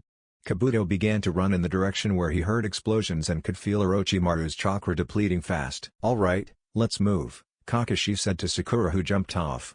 The silver-haired man summoned a lighting blade to his hand and dashed towards Kabuto with his Sharingan exposed. Kakashi tried to pierce Kabuto's heart, but the glasses-wearing teen moved last minute. Gotta be quicker than that. Kabuto smirked at Kakashi, who only smiled back. Kabuto's danger senses went off last minute. He looked up with fear in his eyes. Sakura was coming down with a heel kick that would no doubt leave him 6 feet under. Kabuto channeled chakra into his back where it would hit him in order to try and soften the blow. Cha! Sakura landed heel first on Kabuto's back, which sent him into the ground. The impact sent tremors throughout the earth. The ground cracked and Kabuto spit out blood from the impact of the kick hitting his spine. The ground exploded like a geyser, which sent another wave of destruction everywhere. Sakura, Guren, and Kakashi landed outside the 10 feet deep crater that had Kabuto laying in the ground face first. They slid down the side and stepped closer to Kabuto, who wasn't moving. Guren made another crystal sword and stabbed Kabuto right in the heart. She wiggled the blade around just to make sure he was dead. He is dead for sure. Gurren grinned down at the guy she had wanted to kill for a long time. Kabuto melted, revealing a hole under his body. The group was shocked once again at Kabuto getting away once again. Damn. Sakura cruised at the glasses-wearing teen getting away again. Gurren was no better, he had escaped from her once again. Calm down you two. We put him in an almost death-like state, wherever he is, he will most likely die. Kakashi tried to calm them down before they blew a casket. Naruto was currently staring down a glaring Orochimaru. Naruto had completely outclassed Orochimaru that whole fight. He wasn't even wearing his normal grin or anything. Just bored. What a boring partner Orochimaru was. Is summoning snakes and jumping out of your body the only thing you know how to do? Orochimaru's glares intensified. The boy was already strong from a young age, but now he was even stronger and holding back on him of all people. You'll die, boy, you can't keep up with me for too much longer. Fighting with someone like you is nothing more than child's play for me, Naruto said, and then flexed his hands and got ready to attack. Cocky brat, I'll kill you. Orochimaru dashed towards Naruto with great speed. Naruto looked boredly towards the approaching snake Sannin. Naruto only grabbed the hand that was aimed for his face with his left hand. Naruto then punched Orochimaru in the gut, making the man go wide-eyed from the power and pain he felt. Orochimaru was sent flying back. Your false imagination of power is really pathetic. Naruto then appeared above Orochimaru and dropped down with a hand coated in chakra and punched him in the face, causing an explosion to go off that could be felt all the way to where the rest of his group was. When the smoke from the explosion cleared, it showed Naruto standing alone in a crater that was 30 feet deep and 20 feet wide. So he somehow escaped. But he didn't escape in one piece. Naruto looked at the arm of Orochimaru he had managed to grab before he switched bodies. Naruto looked over and saw the rest of the group coming towards him. When they arrived, he saw the disappointed look on Gurren's face. What's the matter, Gurren-chan? Naruto walked over and grabbed her hand tightly. Gurren sent him a thankful smile. I failed to do what you asked of me and didn't kill Kabuto. Gurren looked down when she said that, only to have her chin lifted and to see the smiling face of Naruto. It's fine, I bet you kicked his ass though, didn't you? The ecstatic look on Gurren's face was all he needed to know. I sure did. Don't even worry, we can track them down and finish them once and for all. How can we do that, Naruto? Kakashi asked. He got a smirk from the armor-clad blonde. I can still sense their chakra and it is not far off, but it only seems that Orochimaru managed to get away because I don't feel his butt body near him. So does that mean Kabuto is dead? Gurren asked, a little too happy. Maybe, or he just didn't get to Orochimaru. Naruto then put Gurren over his shoulder, making the women get out a surprise deep. Anyways, let's go before he gets away. Naruto dashed off, leaving Sakura and Kakashi behind. You heard, brother. Sakura threw Kakashi over her shoulder and also dashed off behind Naruto. Let's go. Sometimes, I really hate these kids. Kakashi thought while drowning in despair and shame at being carried like a sack of potatoes. Naruto and company appeared outside what looked like a fake tree that had an opening on the inside. Well, this seems to be the place. Naruto put Gurren down, who wobbled for a bit at the fast speeds. Yay, but how do we get in? We obviously can't just go through the front door, Kakashi said. Simple, we just blow this bitch up, Naruto said, and flew up to the sky and got ready for his jutsu. Should we really be letting him do this? Sakura asked, looking up at Naruto. Most likely not, but it will make things easier if we ignored all the traps and just bombed the place, Kakashi said. You guys should get back a safe distance, shit is about to get really destructive, Naruto shouted down to his team, which was a little too close. Seeing everyone was a good enough distance away from him, he got ready. The clouds covered the bright blue sky, which quickly became heavy storm clouds. Thunderclap. A huge lightning bolt shot down from the clouds and impacted the hidden base, causing shockwaves to be sent all throughout the forest and trees to be uprooted. When everything cleared, it showed the base had been completely destroyed and was even on fire in some places. There was a huge hole showing the inside of the base, which had odd patterns going up and down the wall. He was sure there were a couple of dead people somewhere. Alright, let's get all those who are hiding. Water formed from thin air by Naruto and was sent down like a waterfall into the base of Orochimaru. This would tear down the weak walls and bring people to vision. I'm not done just yet. Naruto sent down lightning blasts into the water to finish anyone off. He then felt Orochimaru's chakra and someone else's. Naruto dropped down to where his team was. Let's move in. Naruto left with everyone else to where he felt Orochimaru and the other person's chakra. Arriving at the scene, everyone could see a hole blasted in the roof of the hideout. They all went to the hole, which let them see none other than Sasuke, Uchiha and Orochimaru. Well, would you look at the little traitor. It seems the apple doesn't fall far from the tree. Naruto crossed his arms and looked at the two with cold eyes. Sasuke glared at Naruto and activated his 3 Tomoe Sharingan. Don't ever compare me to him. You know I beat your brother 3 years ago. He was really strong and I can clearly see you are not on his level," Naruto said almost mockingly. Sasuke scowled even deeper and glared harder. He then raised his hand to the sky. Naruto looked shocked for a second before he wiped it away. "Are you challenging me?" Naruto asked. Sasuke scoffed. "You are nothing to an Uchiha and that goes for your clan as well." Naruto's look then turned deadly and his power poured out. He wasn't the only one. Guren, who was an adoptive member of the Uzumaki, took great pride in being given the chance at a new life and she would not let such disrespect go unpunished. Sakura, who was also very close to the clan, sent her former crush a glare. Any feeling of hope she had for her former teammate was crushed with those words he said. Even Kakashi sent his former favorite student a glare. He wondered where he went wrong with the boy and felt a little pity for the boy because he knew what was about to happen. "Final words of the Uchiha," Naruto said and disappeared from everyone's view. Naruto appeared behind Sasuke with his sword drawn. "Be grateful that you were slain by the moonlight blade." Sasuke was about to say something until his view went upside down and then darkness overtook him. His head fell to the ground with a thud. Orochimaru looked at what happened with wide eyes.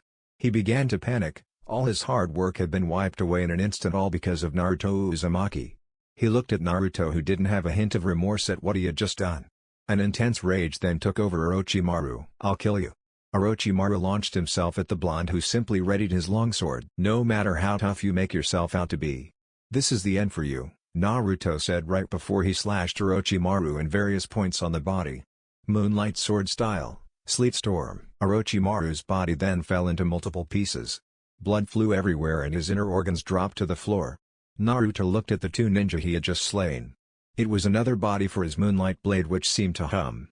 Naruto raised the blade up to his face. "You are really insatiable, you know that." The blade hummed, which sounded like laughter if Naruto was being serious. "Naruto-kun, you should destroy the Uchiha's eyes."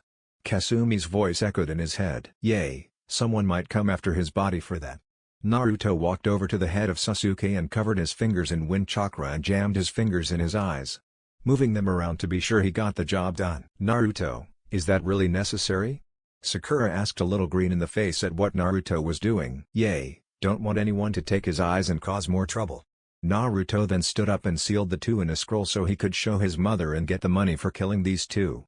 "Alright, let's get back to the village." Naruto appeared in the office with a flash of blue light. "Mom, shit got ugly." Tsunade opened a drawer filled with sake at the conversation that was about to go down. "Start from the beginning."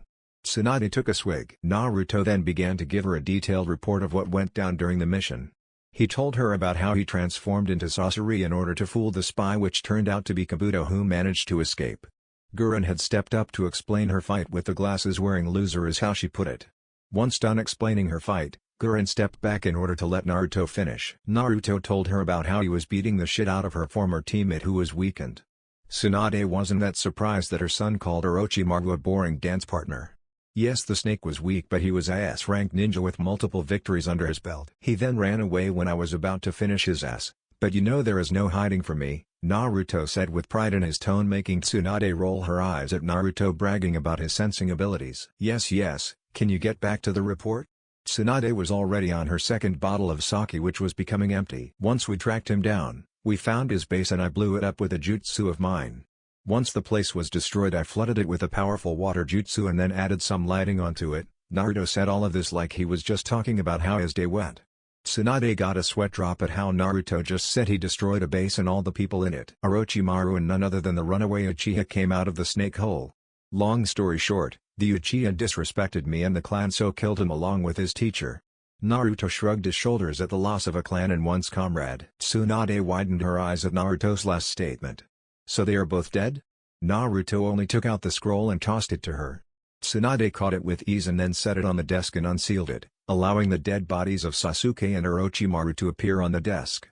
Tsunade gazed at the bodies with a critical eye to make sure this was no joke and they were actually dead. "I see, this is the real deal. You should expect nothing less from none other than Naruto Uzumaki." Naruto crossed his arms and smirked at the Hokage. His features then changed into a serious face. "Now what is this I hear about the stone sending 500 ninjas to the land of grass?" Tsunade also got serious. "That is true, and I have already sent ninjas to confront them along with backing up the land of grass." Guren, Kakashi, and Sakura, who didn't know about this, gasped in shock. They had no doubt that this would spark the Fourth Great Ninja War. "Do you want me to go and back them up?" I could easily wipe that force out. Naruto asked, knowing full well he had the power to make such things happen. I would like to, but you have been requested for a mission by the Princess of the Land of Spring in 2 days. Plus, the force I've sent will be good enough to handle this. A smile crossed Naruto's face for a little. He hadn't seen her in a long time but did have a good farewell. What does she need? Sakura, Kakashi, and Guren left the room to do their own thing. He would see Guren whenever he got home and Sakura was most likely going to hang out with her boyfriend. Which reminded him he needed to have a talk with that bony fella. I need you to protect the materials we will be receiving from the Land of Snow. If it's just me I can simply teleport them here. Tsunade shook her head. I forgot to mention. She requested Rukia Uzumaki and your team. Naruto's eyes widened. No way. I am cool with doing the mission with my team, but I can't go with Rukia-chan. My missions are way too dangerous for her. Tsunade only sighed at this. She knew he would react like this. Look Naru. Tsunade's look softened and spoke in a motherly tone to Naruto. Rukia-chan isn't a little girl anymore and you can't keep treating her like that. She is strong enough to be placed as an A-rank ninja in the bingo book. You saw firsthand how strong she was and you will also be there to protect her. Tsunade had gotten up from her desk and walked over to Naruto and was able to look him directly in the eyes. If you keep trying to baby her she won't grow any stronger and it will only make her eager to leave the village and explore for herself. Tsunade then brought Naruto in for a hug. I am worried just as much as you are. I am the one who has to send her out on these missions and there is also a war coming. I don't want to see any more of the people I love die to this cursed ninja lifestyle. Tsunade put her head onto Naruto's chest. The blonde, being shocked at seeing his normally strong mother in such a fragile state right now, wrapped his arms around her in a protective manner and went over her words. Cursed ninja lifestyle. Naruto then remembered seeing the destroyed land of his clan's village and all the skeletons of the kids and innocent people. That was not something he wanted to happen to Rukia or anyone who had a family they loved. I already have plans on fixing the shinobi lifestyle, this only hardens my resolve to make such changes. Out with the old and in with the new. Naruto pulled back from the hug and had a determined look for what reason Tsunade didn't know. Naruto gave her a kiss on the forehead much like she did to him. It will all work out in the end. Just trust in me. Naruto wiggled the green necklace she had given him. Naruto then flashed away leaving Tsunade in the office to get back to her paperwork so she could go to the compound and get drunk. Uzumaki compound. Naruto appeared inside the compound. It was the afternoon and mostly everyone was relaxing around the place. Kin was setting out drinks for everyone in her maid's outfit. The black-haired girl then saw him and smiled brightly. Naruto-sama. The shout alerted everyone to Naruto being home and they all waved. Naruto gave Kin a hug since she was holding him with a smile. So how's it going? Naruto asked giving the girl a kiss. Great Naruto-sama, everyone is having a good time. Why are you here? A voice he hadn't heard asked in an irritated tone. Well everyone except her, Kin said and sighed at the woman who was making her way to Naruto. And who are you? Naruto asked with a raised eyebrow. If the spiritual pressure he could feel was anything to go by then he had a good idea. He saw the woman give him a rather arrogant smile. So no Shirayuki. The now-named Zanpakuto was a beautiful woman. She had clean pale skin with hair white as the richest snow that fell down to her lower back. Her hair was parted by a blue star clip on the left side of her hair. Icy blue eyes that looked similar to his in a way. Sode was wearing an all-white kimono that had large sleeves, a long hem, and it had a pale yellow-green obi wrapped around her waist. Naruto looked at his girls behind her who were making lewd hand gestures and giving him thumbs up. This was Anko, Guren, Tuya, Tsunami who was a secret freak and even the shy Shizune. Naruto sent them all a wink and turned back to his daughter's sword spirit. The women really needed to chill out and he knew just what to do. Were you even listening to me, idiot? Shirayuki yelled in his face with her blue eyes glaring at him. 5 minutes later. Oh yes. Fuck me master. You like that? I love it. You're hitting all the right spots. Naruto was thrusting into Shirayuki in missionary position likeable. He was showing no mercy and destroying her pussy like no other. His dick was reshaping her insides while he was sucking on her left breast. I am about to seek him. Shirayuki moaned out. Her mind was going blank and she could barely think. All that mattered was her master Naruto giving her a good fucking like he was doing now. He had picked her up and brought her to his room and the next thing she knew, she was calling Naruto master and begging to be fucked. Come for me, Naruto whispered in her ear and bit on her ear sending the sword spirit over the edge. The white-haired woman let out a scream and curled her toes and let out a massive orgasm to the likes she had never had before. Shirayuki panted with Naruto still inside of her. She needed to catch her breath. That W was amazing master. Naruto only grinned down at the white-haired women. We are not done yet. He then grabbed her shaking legs and pushed them back to her head and was now in the mating press ready to knock her out. She panicked. Wait. Let me rest. She was cut off when Naruto thrust it into her, causing her tongue to stick out her mouth while her head shot back in pleasure. Hours later, Naruto was sitting on the couch drinking tea he got from Kin with a satisfied smirk on his face. Around him was the rest of the family. They were currently looking at the red-faced Shirayuki. It was a good thing Rukia was outside so she couldn't see her like this and not the proper women she knew. So? Tuya asked, leaning in with a smirk. How was it? Anko asked with her own smirk. The white-haired sword spirit tried to fight of the looks until it got too much for her. It was amazing and I called him master. Everything was silent after her outburst, only making her more embarrassed that she said that. She couldn't believe it herself. Naruto was so loving and he hit all the right spots. He would make her scream his name, and when he made those clones she had passed out from a sex coma. Naruto was a beast and she had submitted to his dominance. They all started to laugh at her, causing her to go red from embarrassment, and she ran out to the back where Rukia was out training. Naruto calmed down from his laughing fit and got up from his seat and walked to the backyard to see what Rukia was up to. He was wearing orange shorts with black slip-on sandals with no socks. He was wearing a baggy white t-shirt with a red Uzumaki spiral on the back. Naruto watched as Rukia performed different stances and slices along with attacks. Hado number 33 Sukatsu-e. Rukia held her right arm extended like she was about to perform a palm thrust and her left hand on her right forearm. A blue ball gathered and Naruto raised an eyebrow at the attack that looked similar to his storm release supernova. Naruto saw Rukia launch the attack with immense speed and saw it cause a massive explosion that shook the ground. Naruto then saw Rukia disappear in her incomplete flash step above the explosion site and perform an overhead slice that shot giant ice spikes from her sword.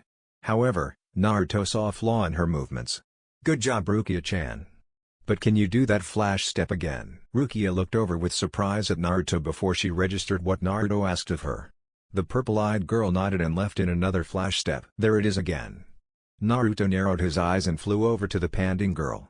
I've noticed a problem in your flash step. Rukia widened her eyes in surprise. She knew something was wrong with it but she just couldn't figure it out. What is it, father? Can you help me? Rukia asked Naruto with hope in those royal purple eyes of hers. It had been a while since she asked him for help in her training, not since she first started to use a sword.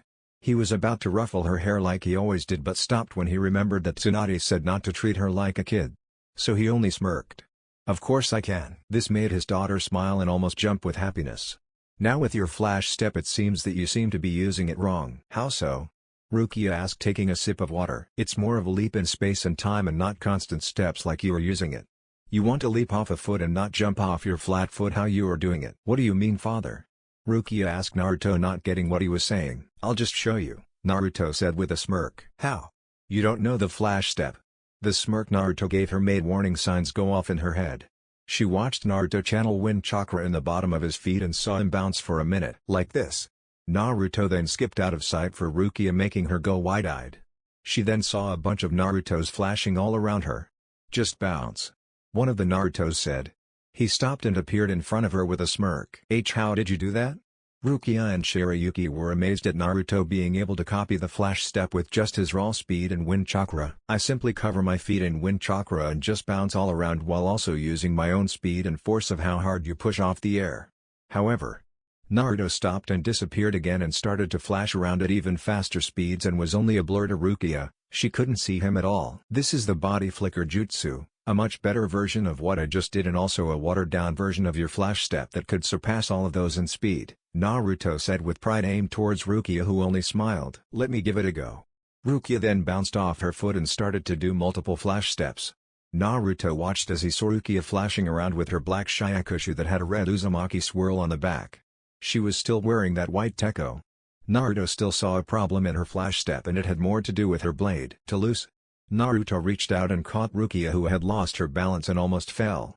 Rukia had an embarrassed blush because Naruto caught her over his shoulder. Hey, thanks dad. No problem, now I saw another weakness in your flash steps. Naruto put her down so she could pay attention better. When you flash step you weaken the grip on your sword, which can lead to you dropping it during transition or it being knocked out of her hand, which would lead to your death, Naruto said in a serious tone to Rukia, who had a serious face, giving her dad full attention. I see. I indeed sometimes fumble around with my blade when I move at fast speeds.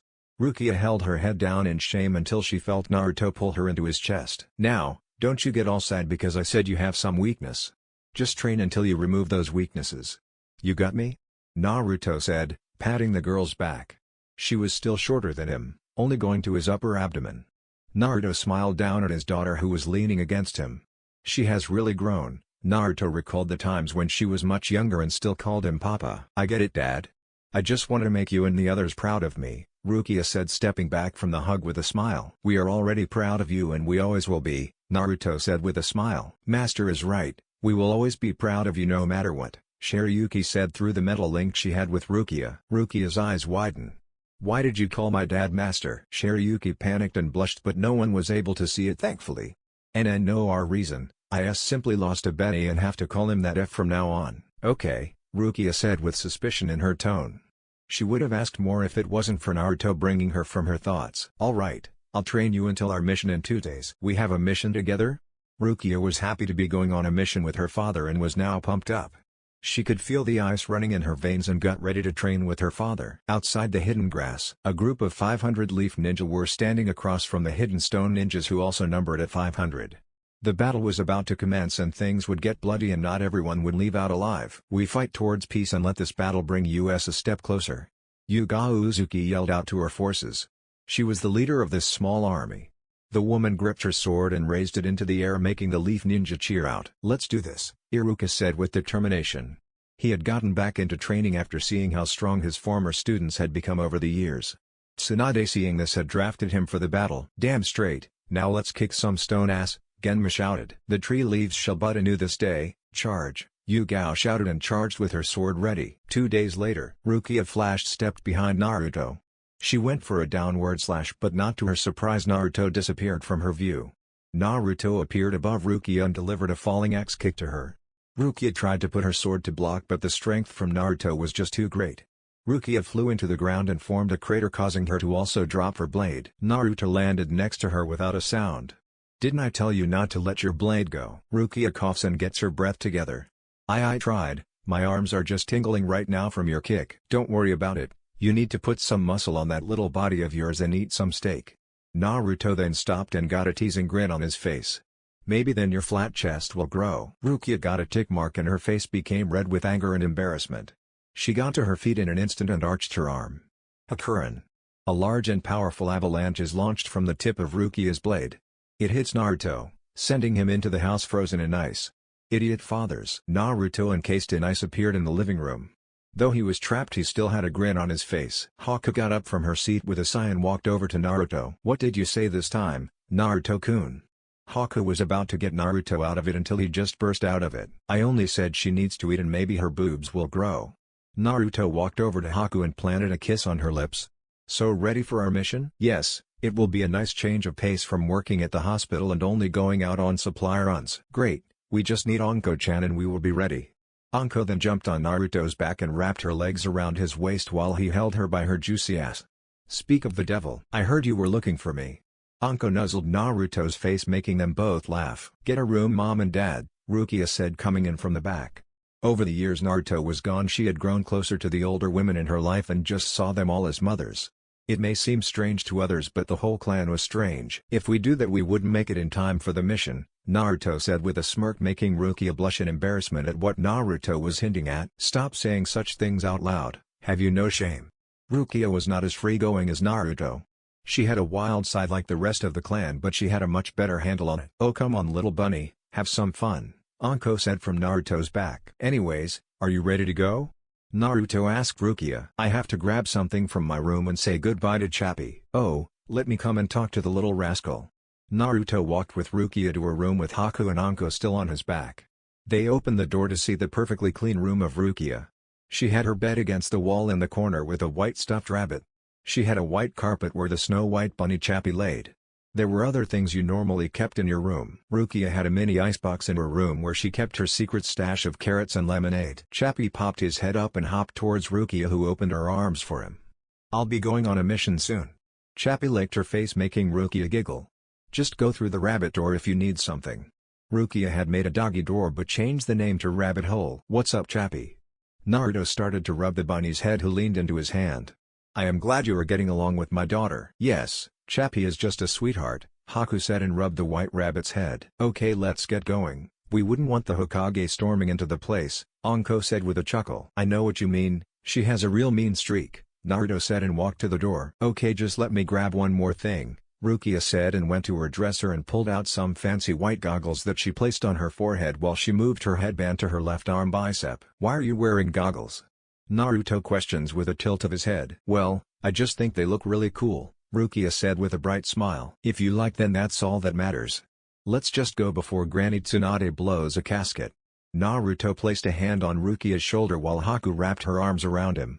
He left in a blue flash. Hokage office. We are about to leave Hokage-sama, Rukia said with a bow, making Tsunade smile at the young girl. Yay mom, so don't grow any gray hair while we're gone, Naruto said with a smirk, making Anko and Haku giggle while Rukia elbowed him in the side. Why can't you be more like your daughter? Tsunade said with a giant tick mark on her forehead. If I was like that I wouldn't be as badass. Naruto patted his chest, which was covered by a regular Jounin vest. He was wearing the regular Leaf Ninja outfit, except he had a Uzumaki flag on his waist along with a black sword holster horizontally on his lower back. He was also wearing fingerless gloves which had a metal plating on the back of the hand. Well, I hope Rukia doesn't follow in your footsteps, Tsunade said with crossed arms. We don't need her flying around with ice dragons. She looked up to see Naruto and Rukia crossing something out on a list. You wrote that down, Tsunade yelled, slamming her hands on the desk. Naruto and Rukia looked away with a sheepish look. No. They both said at the same time. Get out, Tsunade yelled. Old hag, Naruto said and flashed away, dodging the desk that Tsunade threw at him. Naruto along with the rest of everyone appeared in the sky. They began to fall to the ground. The girls let out screams at falling from so high up while Naruto was simply staring at them in deadpan. It's like they forgot I can fly, Naruto thought to himself. He bit his finger and went through hand signs for a summoning jutsu. A puff of smoke and everyone was caught by two thunderbirds. It was Blanco and Negro. Sup you two? Hello master, both birds said at the same time. Naruto looked around, not seeing Rukia. He then felt for her chakra and looked up to see her standing in thin air. Now that's impressive, Naruto said with a whistle.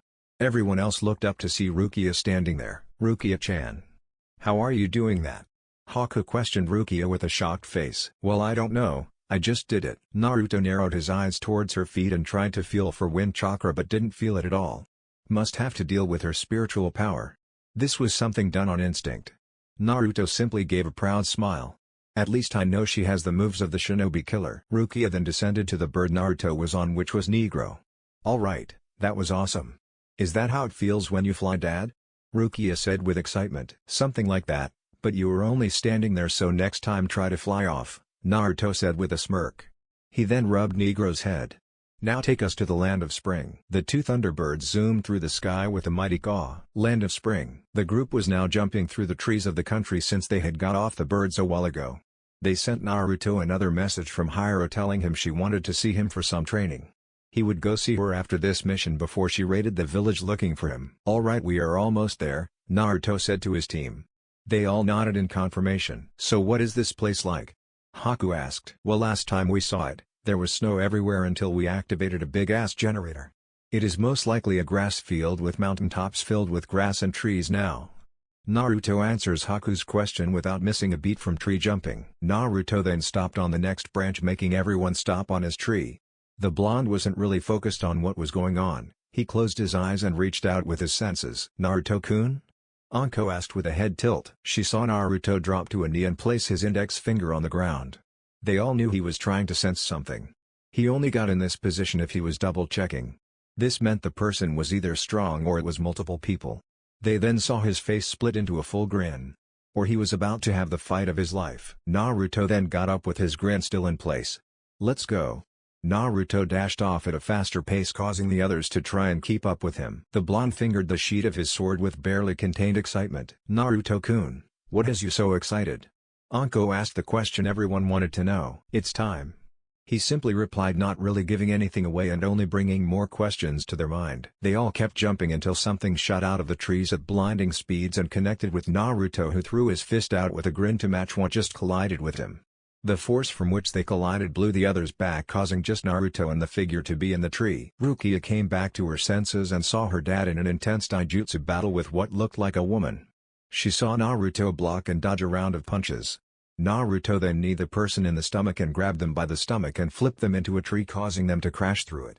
She watched as Naruto flew after them with a grin on his face. Naruto and the person were jumping through the trees and clashing at the same time at speeds she could barely keep up with. It seems her dad was still holding back when he showed her his speed. Naruto received an uppercut which shot his head back and got several punches to the gut, which was finished by a straight kick sending him flying through a horde of trees. Rukia saw Naruto get up from the tree and launch back in the fight with some blood coming from his lip. However, he was still grinning and seemed to be having fun. His fight then resumed and he seemed to have the upper hand in the fight this time.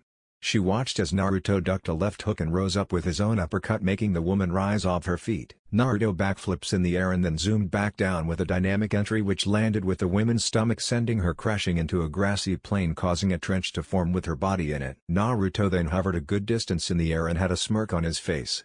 "Well, it seems you are looking submissive and breedable as ever," Naruto said with a playful smirk down to the woman who had gotten up and now had red cheeks. "You stupid bird brain. Stop saying such nonsense to me," Kurosuchi yelled with a tick mark on her forehead. Naruto laughed at the black-haired teenage girl who only seemed to get angrier. "Sorry Kurosuchi, it's just been so long since I've seen you and I just couldn't help myself, little bumblebee." The named Kurosuchi now started to release her chakra, which melted the ground due to her bloodline. Naruto released his chakra as well, causing the sky to darken and thunder to sound. "I'm going to beat you this time," Kurosuchi yelled and went through hand signs and slammed her hands on the ground. Lava shot up from the ground like a geyser. "So you want to play it like that?" Naruto also went through hand signs of his own for one of his most powerful jutsu. The familiar three heads of Arashi started to form. When the beast finished, he rushed towards Kurosuchi. The pink-eyed teen was on top of a giant golem covered in lava and earth. It was big like a bijou and matched the size of the towering Arashi. She rushed towards Naruto with a yell and clashed with her golem with his three-headed dragon beast, causing an explosive force to blow away everything in range. Rukia was currently slashing her sword at her massive opponent. He looked about 7 feet tall and fat mixed with muscle on his body. He had a full beard and thick sideburns. His name was Kichi, a strong Jounin ninja in the Hidden Stone Forces. Rukia was watching her dad fight the black-haired girl when she had to block an attack from this person. Rukia was sent into a tree and spit up some blood. She got to her feet shakily and wiped the blood from her lip and got ready to do battle again. Despite the situation she was in, there was a grin on her face just like her father's. She too enjoyed a good battle now and then, but not to her father's level. "Is that it? I can still keep dancing," Rukia said and got her sword ready once again. "Why are you grinning like that? I am going to kill you." Kichi charged Rukia at great speeds for someone his size. Rukia charged back at him to his surprise and met his fist with her sword. Naruto punched away Kurosuchi to see Rukia in a fight with Kichi and hoped she could pull through in this fight. He knew she was strong, but could she defeat an elite Jounin on her own? This would be the strongest opponent she has faced yet. Naruto's attention was stopped when he was punched from the top of Arashi's head and sent flying. "Pay attention." Kurosuchi flew down to Naruto, leaving their two giant beasts to duke it out. She puffed out her chest and shot a giant lava dragon towards him. Naruto saw this and went through his own hand signs. Storm release, King Thunder. A giant thunderbird made from his bloodline raced towards the lava dragon and exploded with tremendous force. The blonde flashed towards the top of Arashi and sent a giant storm fist towards the lava golem, hitting it in the face, making it stumble back and cause great damage to the surroundings. Naruto saw Kurosuchi flash back on top of the lava golem. She had lost her hidden stone flak jacket and was now in her red shirt that had one sleeve. It had a couple of burns along with holes. "Seems you survived the blast, but not untouched. You're one to talk. Half your flak jacket is destroyed and you have a busted lip," Kurosuchi yelled towards Naruto. They had been fighting for a good amount of time, but he was always healing and the only signs of showing he was taking damage was his clothes being destroyed. Yet, through all this he was still giving her an excited smirk. He loved to fight too much. "Don't worry little bee, this face that you love so much will be back to new in no time." Naruto almost burst out laughing when he saw the vein on her forehead throb. "You are going down, birdbrain." She charged with her golem, letting out a roar and a small smile on her face, one which Naruto noticed. They were enemies, but it was more like a platonic relationship if you ask Naruto. "Doubtful." Naruto charged with a smile and Arashi letting out his own roar. Rukia flashes step away and forms ice spikes in the air and sends them down towards her enemy, who made an earth wall and blocked them all. Kichi turned the wall into a dragon's head and made it launch towards Rukia, who widened her eyes. Rukia formed her own hand sign and formed an ice mirror and quickly jumped into it, evading the dragon.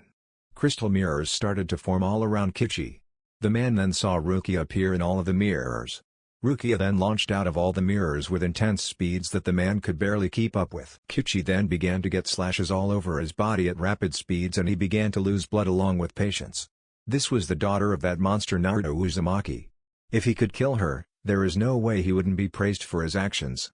He then received a kick to his face and a slash to his back along with an ice spike in his thigh. Kyuchi let out a yell and earth spike shot from the ground piercing all of the mirrors. Kyuchi then encased himself in a stone pillar to avoid being hit from the rainfall of ice spikes falling down to him. He was also going to take this time to try and come up with a plan to defeat this girl. Rukia, however, was not going to give him the time to think. This was something she learned from Naruto. Never let the enemy get a second of rest. Rukia held up her right pointer finger. Yellow light took form. Hado 61, Riku Yokoro. 6 light spears appeared and rushed towards the stone pillar and pierced the stone pillar. If the muffled scream was anything to go by, she guessed it was a hit. Rukia let out a sigh at the battle being over. That will keep him trapped until he passes out from blood loss. Rukia then looked over to where Anko and Haku were. It seems they were fighting off a small army going on to be 30 stone ninja. She decided to go and help them but they really didn't need it since Anko was on that giant snake and Haku was dashing around being only a blur. You let your guard down. A voice behind Rukia said and pain was the next thing she knew. Kyuchi was able to stab her in the side with a kunai before she got away completely. How are you over here? You should be trapped, Rukia said in a voice full of pain. She was holding her side where the blood was pouring. What you trapped was only a rock clone. You should really pay more attention to your surroundings. Kyuchi then appeared in front of Rukia and laid punch after punch on her small frame. Rukia tried to block the best she could but in hand-to-hand there was no way she could beat him. She had to think of something else fast. Or this would be it for her. After dodging a punch from the man she was clearly faster than, Rukia sliced his gut making blood gush from the wound. Using this chance to get some breathing room, an idea hit her. Let's dance. Shiryuki. Rukia's normal katana quickly turned pure white and her power increased a good amount. Kyuchi, seeing this, scowled in anger. This brat would not outdo him. He flared his own chakra to a higher amount and felt the ground shake from their combined clashing forces. Rukia formed a single hand sign. Hidden Mist Jutsu. A thick mist started to form over the area of their fight causing Kyuchi to curse. His senses were not to a level where he could fight without his eyes. He dodged from an incoming attack using only his instincts and was able to bring up a kunai and deflect the incoming weapons. It was then he felt something crawl up his arms. Whatever it was forced both his arms behind his back and keep a tight grip on them. It was Hado number 4 Hinawa. It was meant to keep you trapped and unable to move. The mist then disappeared allowing the stone ninja to see Rukia standing a good distance away from him. He could see her blade glowing and knew a major attack was about to come from that white blade. Consider yourself lucky for not fighting my father or there would be no mercy for you. I don't need your mercy bitch. Kyuchi raged trying to escape from his containment. All talk. Rukia answered him calmly and emotionlessly. Her spiritual pressure spiked and she glowed with power. Rukia stabbed the ground 4 times allowing ice to float up from the holes in the ground before it all gathered towards the tip of her sword. Suji no Meihakuren. A giant blast of ice exploded from Rukia's sword in a beam and quickly captured Kyuchi along with the rest of the stone ninja. Haku and Anko were fighting. The ground was littered with giant craters and pools of lava and electric water. There was blood splashed on the along with deep cuts made from a sword. You're getting slow. Naruto performed a spinning kick which sent Kurotsuchi flying. The black-haired teen let out a cry of pain and crashed into the ground. She had to quickly roll out the way of a falling elbow drop from Naruto which destroyed the ground. How are you not getting tired? She performed hand signs and sent out a stream of cement which caught Naruto's feet. She covered her hand in thick rock and quickly charged towards Naruto with great speed and punched him in the gut sending him flying. The Iwajounin smirked at her attack power. Naruto got up from the ground and spit out some blood. Nice punch, but I could have done better. Naruto smirked cockily at her. Say the guy with a busted lip. Naruto would have said more if it wasn't for the scream of Rukia snapping his attention to her. Naruto was about to dash off but stopped when he grabbed Kurotsuchi's leg. Don't lose focus. She had an apologetic look on her face. She didn't want to stop him from going to her. Naruto knew playtime was over. He threw her a good distance away and got ready for his final trump card. It's been fun but now it must end. You're right, this is my all. Kurotsuchi built her chakra up and got ready for her last attack. Because I like and respect you so much, I'll show you something nobody has had the pleasure to see. Naruto's chakra exploded off him and the air became chaotic. I shall show you my all. His hair then began to get frizzy and spike up even more. Naruto's once blonde locks were slowly becoming white. Naruto looked up and it revealed he had slitted blue eyes which sparked with electricity and his hair was completely white. Everyone stopped what they were doing and looked at the source of power. And no way? Anko said in awe at Naruto's power. She was also getting a little wet at him flexing his power. Holy shit. Haku couldn't believe the power coming from Naruto. Rukia looked in amazement towards her father. She felt pride at having a dad such as Naruto and also excited to one day match his power. The three elements that made up his storm release formed around his hand. Water, wind, lighting. Take pride in the fact that I used this form to take you down, little B. This was a form he discovered during his 3-year training. He took his storm release to another level. He forced out all the potential from his elements and literally became one with his bloodline. If a sensor tried to sense his power they would go brain dead from the chaotic storm that was his power. Kurotsuchi took a step back in fear from Naruto's power. This was the first time she had seen him so serious fighting her. It was normally all fun and just a friendly rivalry. She began to have doubts about her own power and if she could ever match him again. His power now was out of this world. When she was going to take another step she remembered what she had been training for. It was to surpass him, become the Kage of her village, and bring a new generation of the ninja world. I've still got more. She was going to go through more hand signs but stopped when Naruto left in a sound of static. We can fight some other time, Kurotsuchi. Naruto spoke in front of her. He then punched her in the gut so hard it knocked all the air out of her. Kurotsuchi let out a final gasp before her eyes rolled into the back of her head and lost consciousness. Naruto caught her with a smile. He laid her on the ground gently and left in a static once again. He appeared next to Rukia who was holding her side in pain. Rukia-chan. Naruto deactivated the transformation and looked on as Haku healed Rukia. Dad? How did you get here so fast? Naruto let a small smirk cross his face. I am the fastest man alive after all. Hokage office. Tsunade was behind her desk going over the report she had gotten from the recent battle that took part in the Land of Grass. It looked more like a war ground now. Even though the battle took place outside the hidden village things still got dirty like most wars did. They had come out on top thankfully but the cost was great. Many ninja died and a lot of children would never see their mothers or fathers again. The Land of Grass had sent them a letter saying how thankful they were. In the letter it explained how they would like to set up an alliance which would be beneficial to both sides. They would offer up their protection and receive all kinds of goods and open use to trading routes. The Leaf just had to send ninja to their land to provide protection and also teach the limited military forces they have. Tsunade stamped a piece of paper and slid it to the side. She now looked at the ninja who had fallen in battle with a sorrowful face. So many great ninja died all to protect their village in hopes of seeing a new tomorrow. It was then her eyes widened in surprise at what she was looking at. It was a death report of Iruka Umino. He was killed by an earth jutsu and several kunai. Tsunade knew when Naruto heard about this it would not be good.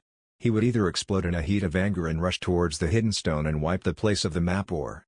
She honestly had no idea what else he would do. All that the Hokage could do is pray that he doesn't get them into a bigger mess. If there is a god up there, please have a strong grasp on Naruto when he hears this. Tsunade spoke with her head bowed and hands clasped. Praying for my return I see. The voice of her perverted teammate came to her ears. He was smiling until he saw the look of sadness on her face. What's the matter, Tsunade-chan? Iruka passed away. Those were the only words Jiraiya needed to hear come from Tsunade's beautiful lips. His mind was able to work out what that would mean for them. When Naruto heard about this he would no doubt lose his shit, and with his merciless reputation, there was no doubt in his mind that Naruto wouldn't go and kill every stone ninja. This is war, things like this happen. I only wish I could find some way to stop things like this from happening. Jiraiya spoke in a saddened tone of voice.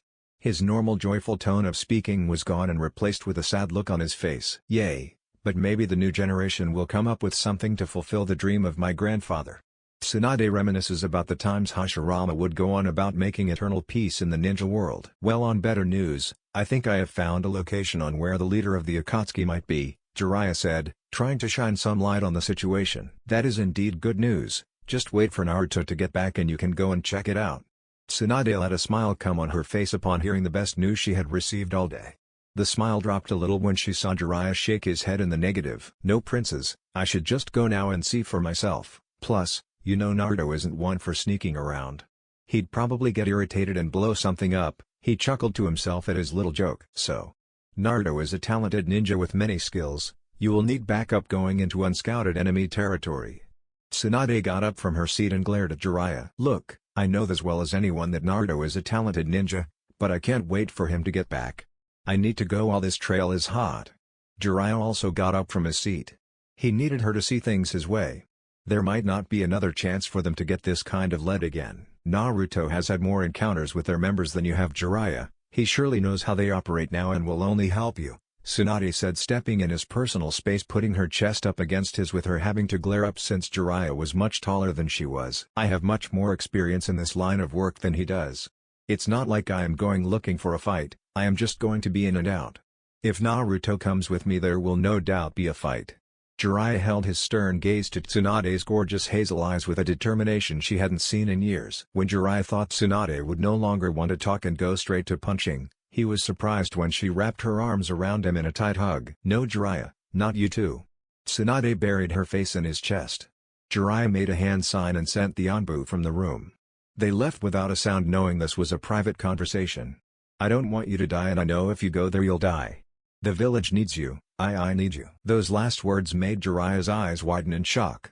He had wanted to hear those words his whole life. Loving the same girl for his whole life, many called him foolish while girls thought it was cute. The legendary ninja had received many love letters throughout his life, but none of it mattered to him. There was only one girl-turned-woman he wanted in his life. Wrapping his arms around the women, Jiraiya rested his head atop of hers and rubbed circles around her back. Don't worry, Tsunade-chan. I won't be going anywhere. Tsunade removed her head from his chest and looked up with red cheeks and puffy eyes. Taking a breath, she leaned up and planted a kiss on her old teammate's lips. Jiraiya's eyes were as wide as dinner plates. The love of his life was now kissing him on the lips. He had so many wet dreams about this and even wrote scenes about this in his book. However, now was the real deal and he could not fold under pressure. Wrapping his arms around the slim waist of Tsunade, Jiraiya started to kiss back, pouring all the love he had stored up over the years into the kiss. It was enough to make Tsunade's legs become weak and toes to curl. They broke away from the kiss with equal blushes on their faces and a trail of saliva connecting from their lips. I think we should take this somewhere private, Jiraiya said, and gave Tsunade no time to answer back and simply picked her up in bridal style and left the office in a swirl of leaves. Akatsuki meeting. I have got some information you all should know. The nasty-looking figure of Zetsu spoke, standing on the finger of the ghetto statue that was fucking empty. What is it? Pain asked, knowing any information Zetsu gave was great information. Sasuke Uchiha and Orochimaru have been killed. Everyone was silent in the room. It was Konan, Pain, Toby, and Itachi. Nobody spoke up due to shock that they wouldn't show. It was then everyone's eyes turned to Itachi, who was doing his best to keep a calm face and keep his emotions in check. Who killed them? Itachi's voice came out blank as ever, but everyone could tell there was an edge in his voice. It was Naruto Uzumaki. Everyone was shocked once again that the blonde leaf ninja had struck again. Nobody was more shocked than Itachi. However, he remembered what Naruto had told him at the final valley 3 years ago. Was this what he meant by I need to hurry up? Itachi made a mission to go and speak with Naruto face to face. There was a part of him that wanted the blonde dead, while the leaf ninja side of him knew it was the right thing to do. And Itachi was a leaf ninja first. But it didn't matter anyway, he was going to die soon, so he might as well just go out like any good leaf ninja would. That's not all. He is currently out of the village and in the land of spring, fighting off a small fleet of stone ninja who wanted to take control of the place for the technology. Zetsu added in more information. You have brought great information, Zetsu. We will use it to turn this little war around in our favor. Pain replied to Zetsu, trying to bring confidence back to the last members, but it was not working. He could see that Itachi was not all here. Konan stayed by his side. He could not tell what Toby was thinking. He really wanted to know what the man thought about this whole situation. I've had enough. A deep voice came from the masked man of his thoughts. Toby had finally spoken up. This brat is getting in the way of our plan and just turning the world upside down. We need to get back on track. And just what are you saying? Pain turned his vision to the masked man. I, Madara Uchiha, am taking over. Pain's vision narrowed, but he didn't say anything since Madara had been the leader all along, but he didn't know that Itachi already suspected this in the first place. Pain, you will go and capture Naruto Uzumaki. He has run rampant for too long. Land of Spring. Naruto and the group were in the throne room of the castle located at the center of the town. Koyuki was seated in her throne made from gold and had red cushions. There was a worried look on her face at seeing how everyone looked beat up. They had been ushered to the throne room as soon as they made it to the gates. What happened to you guys? Koyuki questioned with worry. Naruto smiled at the concern in the prince's eyes. We simply ran into the enemy on the way here, but as you can see, we came out on top. He then looked down towards his daughter. And it's all thanks to this ninja right here. Naruto gently patted Rukia's back. He was still a little sad that she took a major blow like that. He had told her to not drop her guard and make sure the enemy was dead, but she wasn't as ruthless as he was. Much more noble and respectful. "I simply did my duty as a leaf shinobi," Rukia said, respectful and a slight dust of pink on her cheeks from being the center of attention in such a situation. "Aw, come on, have a little more arrogance in you. That last move you did was badass," Anko said with much enthusiasm. "Arrogance can be a ninja's downfall," Rukia said sagely. "Very wise words, Rukia-chan," Haku said with a bright smile on her face. She was very proud of how Rukia had turned out and could still grow. "Yay, but there is no harm in flexing your power every now and then," Naruto said with a grin. A cough from the throne made them all remember they were in the presence of royalty. "As amusing as this is, you all have a mission and also need to rest from your recent battle. You can leave the next day once you have rested once more." Naruto could simply send the supplies along with his group back to the village in an instant, and she was sure that is what he would do. "Yay, but you should buff the security on the place since we know that Stone Ninja are here. My presence will stall them and also make them think twice about trying anything stupid." Naruto brought up the point that there were Stone Ninja in enemy territory. He also had the strange feeling that he needed to go back to the leaf, as if there was something of great importance he needed to know. "I will get on it at once." Koyuki clapped her hands. "Guards, raise the security on the outer walls and bring me reports every 2 hours." Koyuki ordered the guards who had rushed into the room. That's the end, guys. If you enjoyed, then make sure to leave a comment. This is Chaos Shinobi signing off.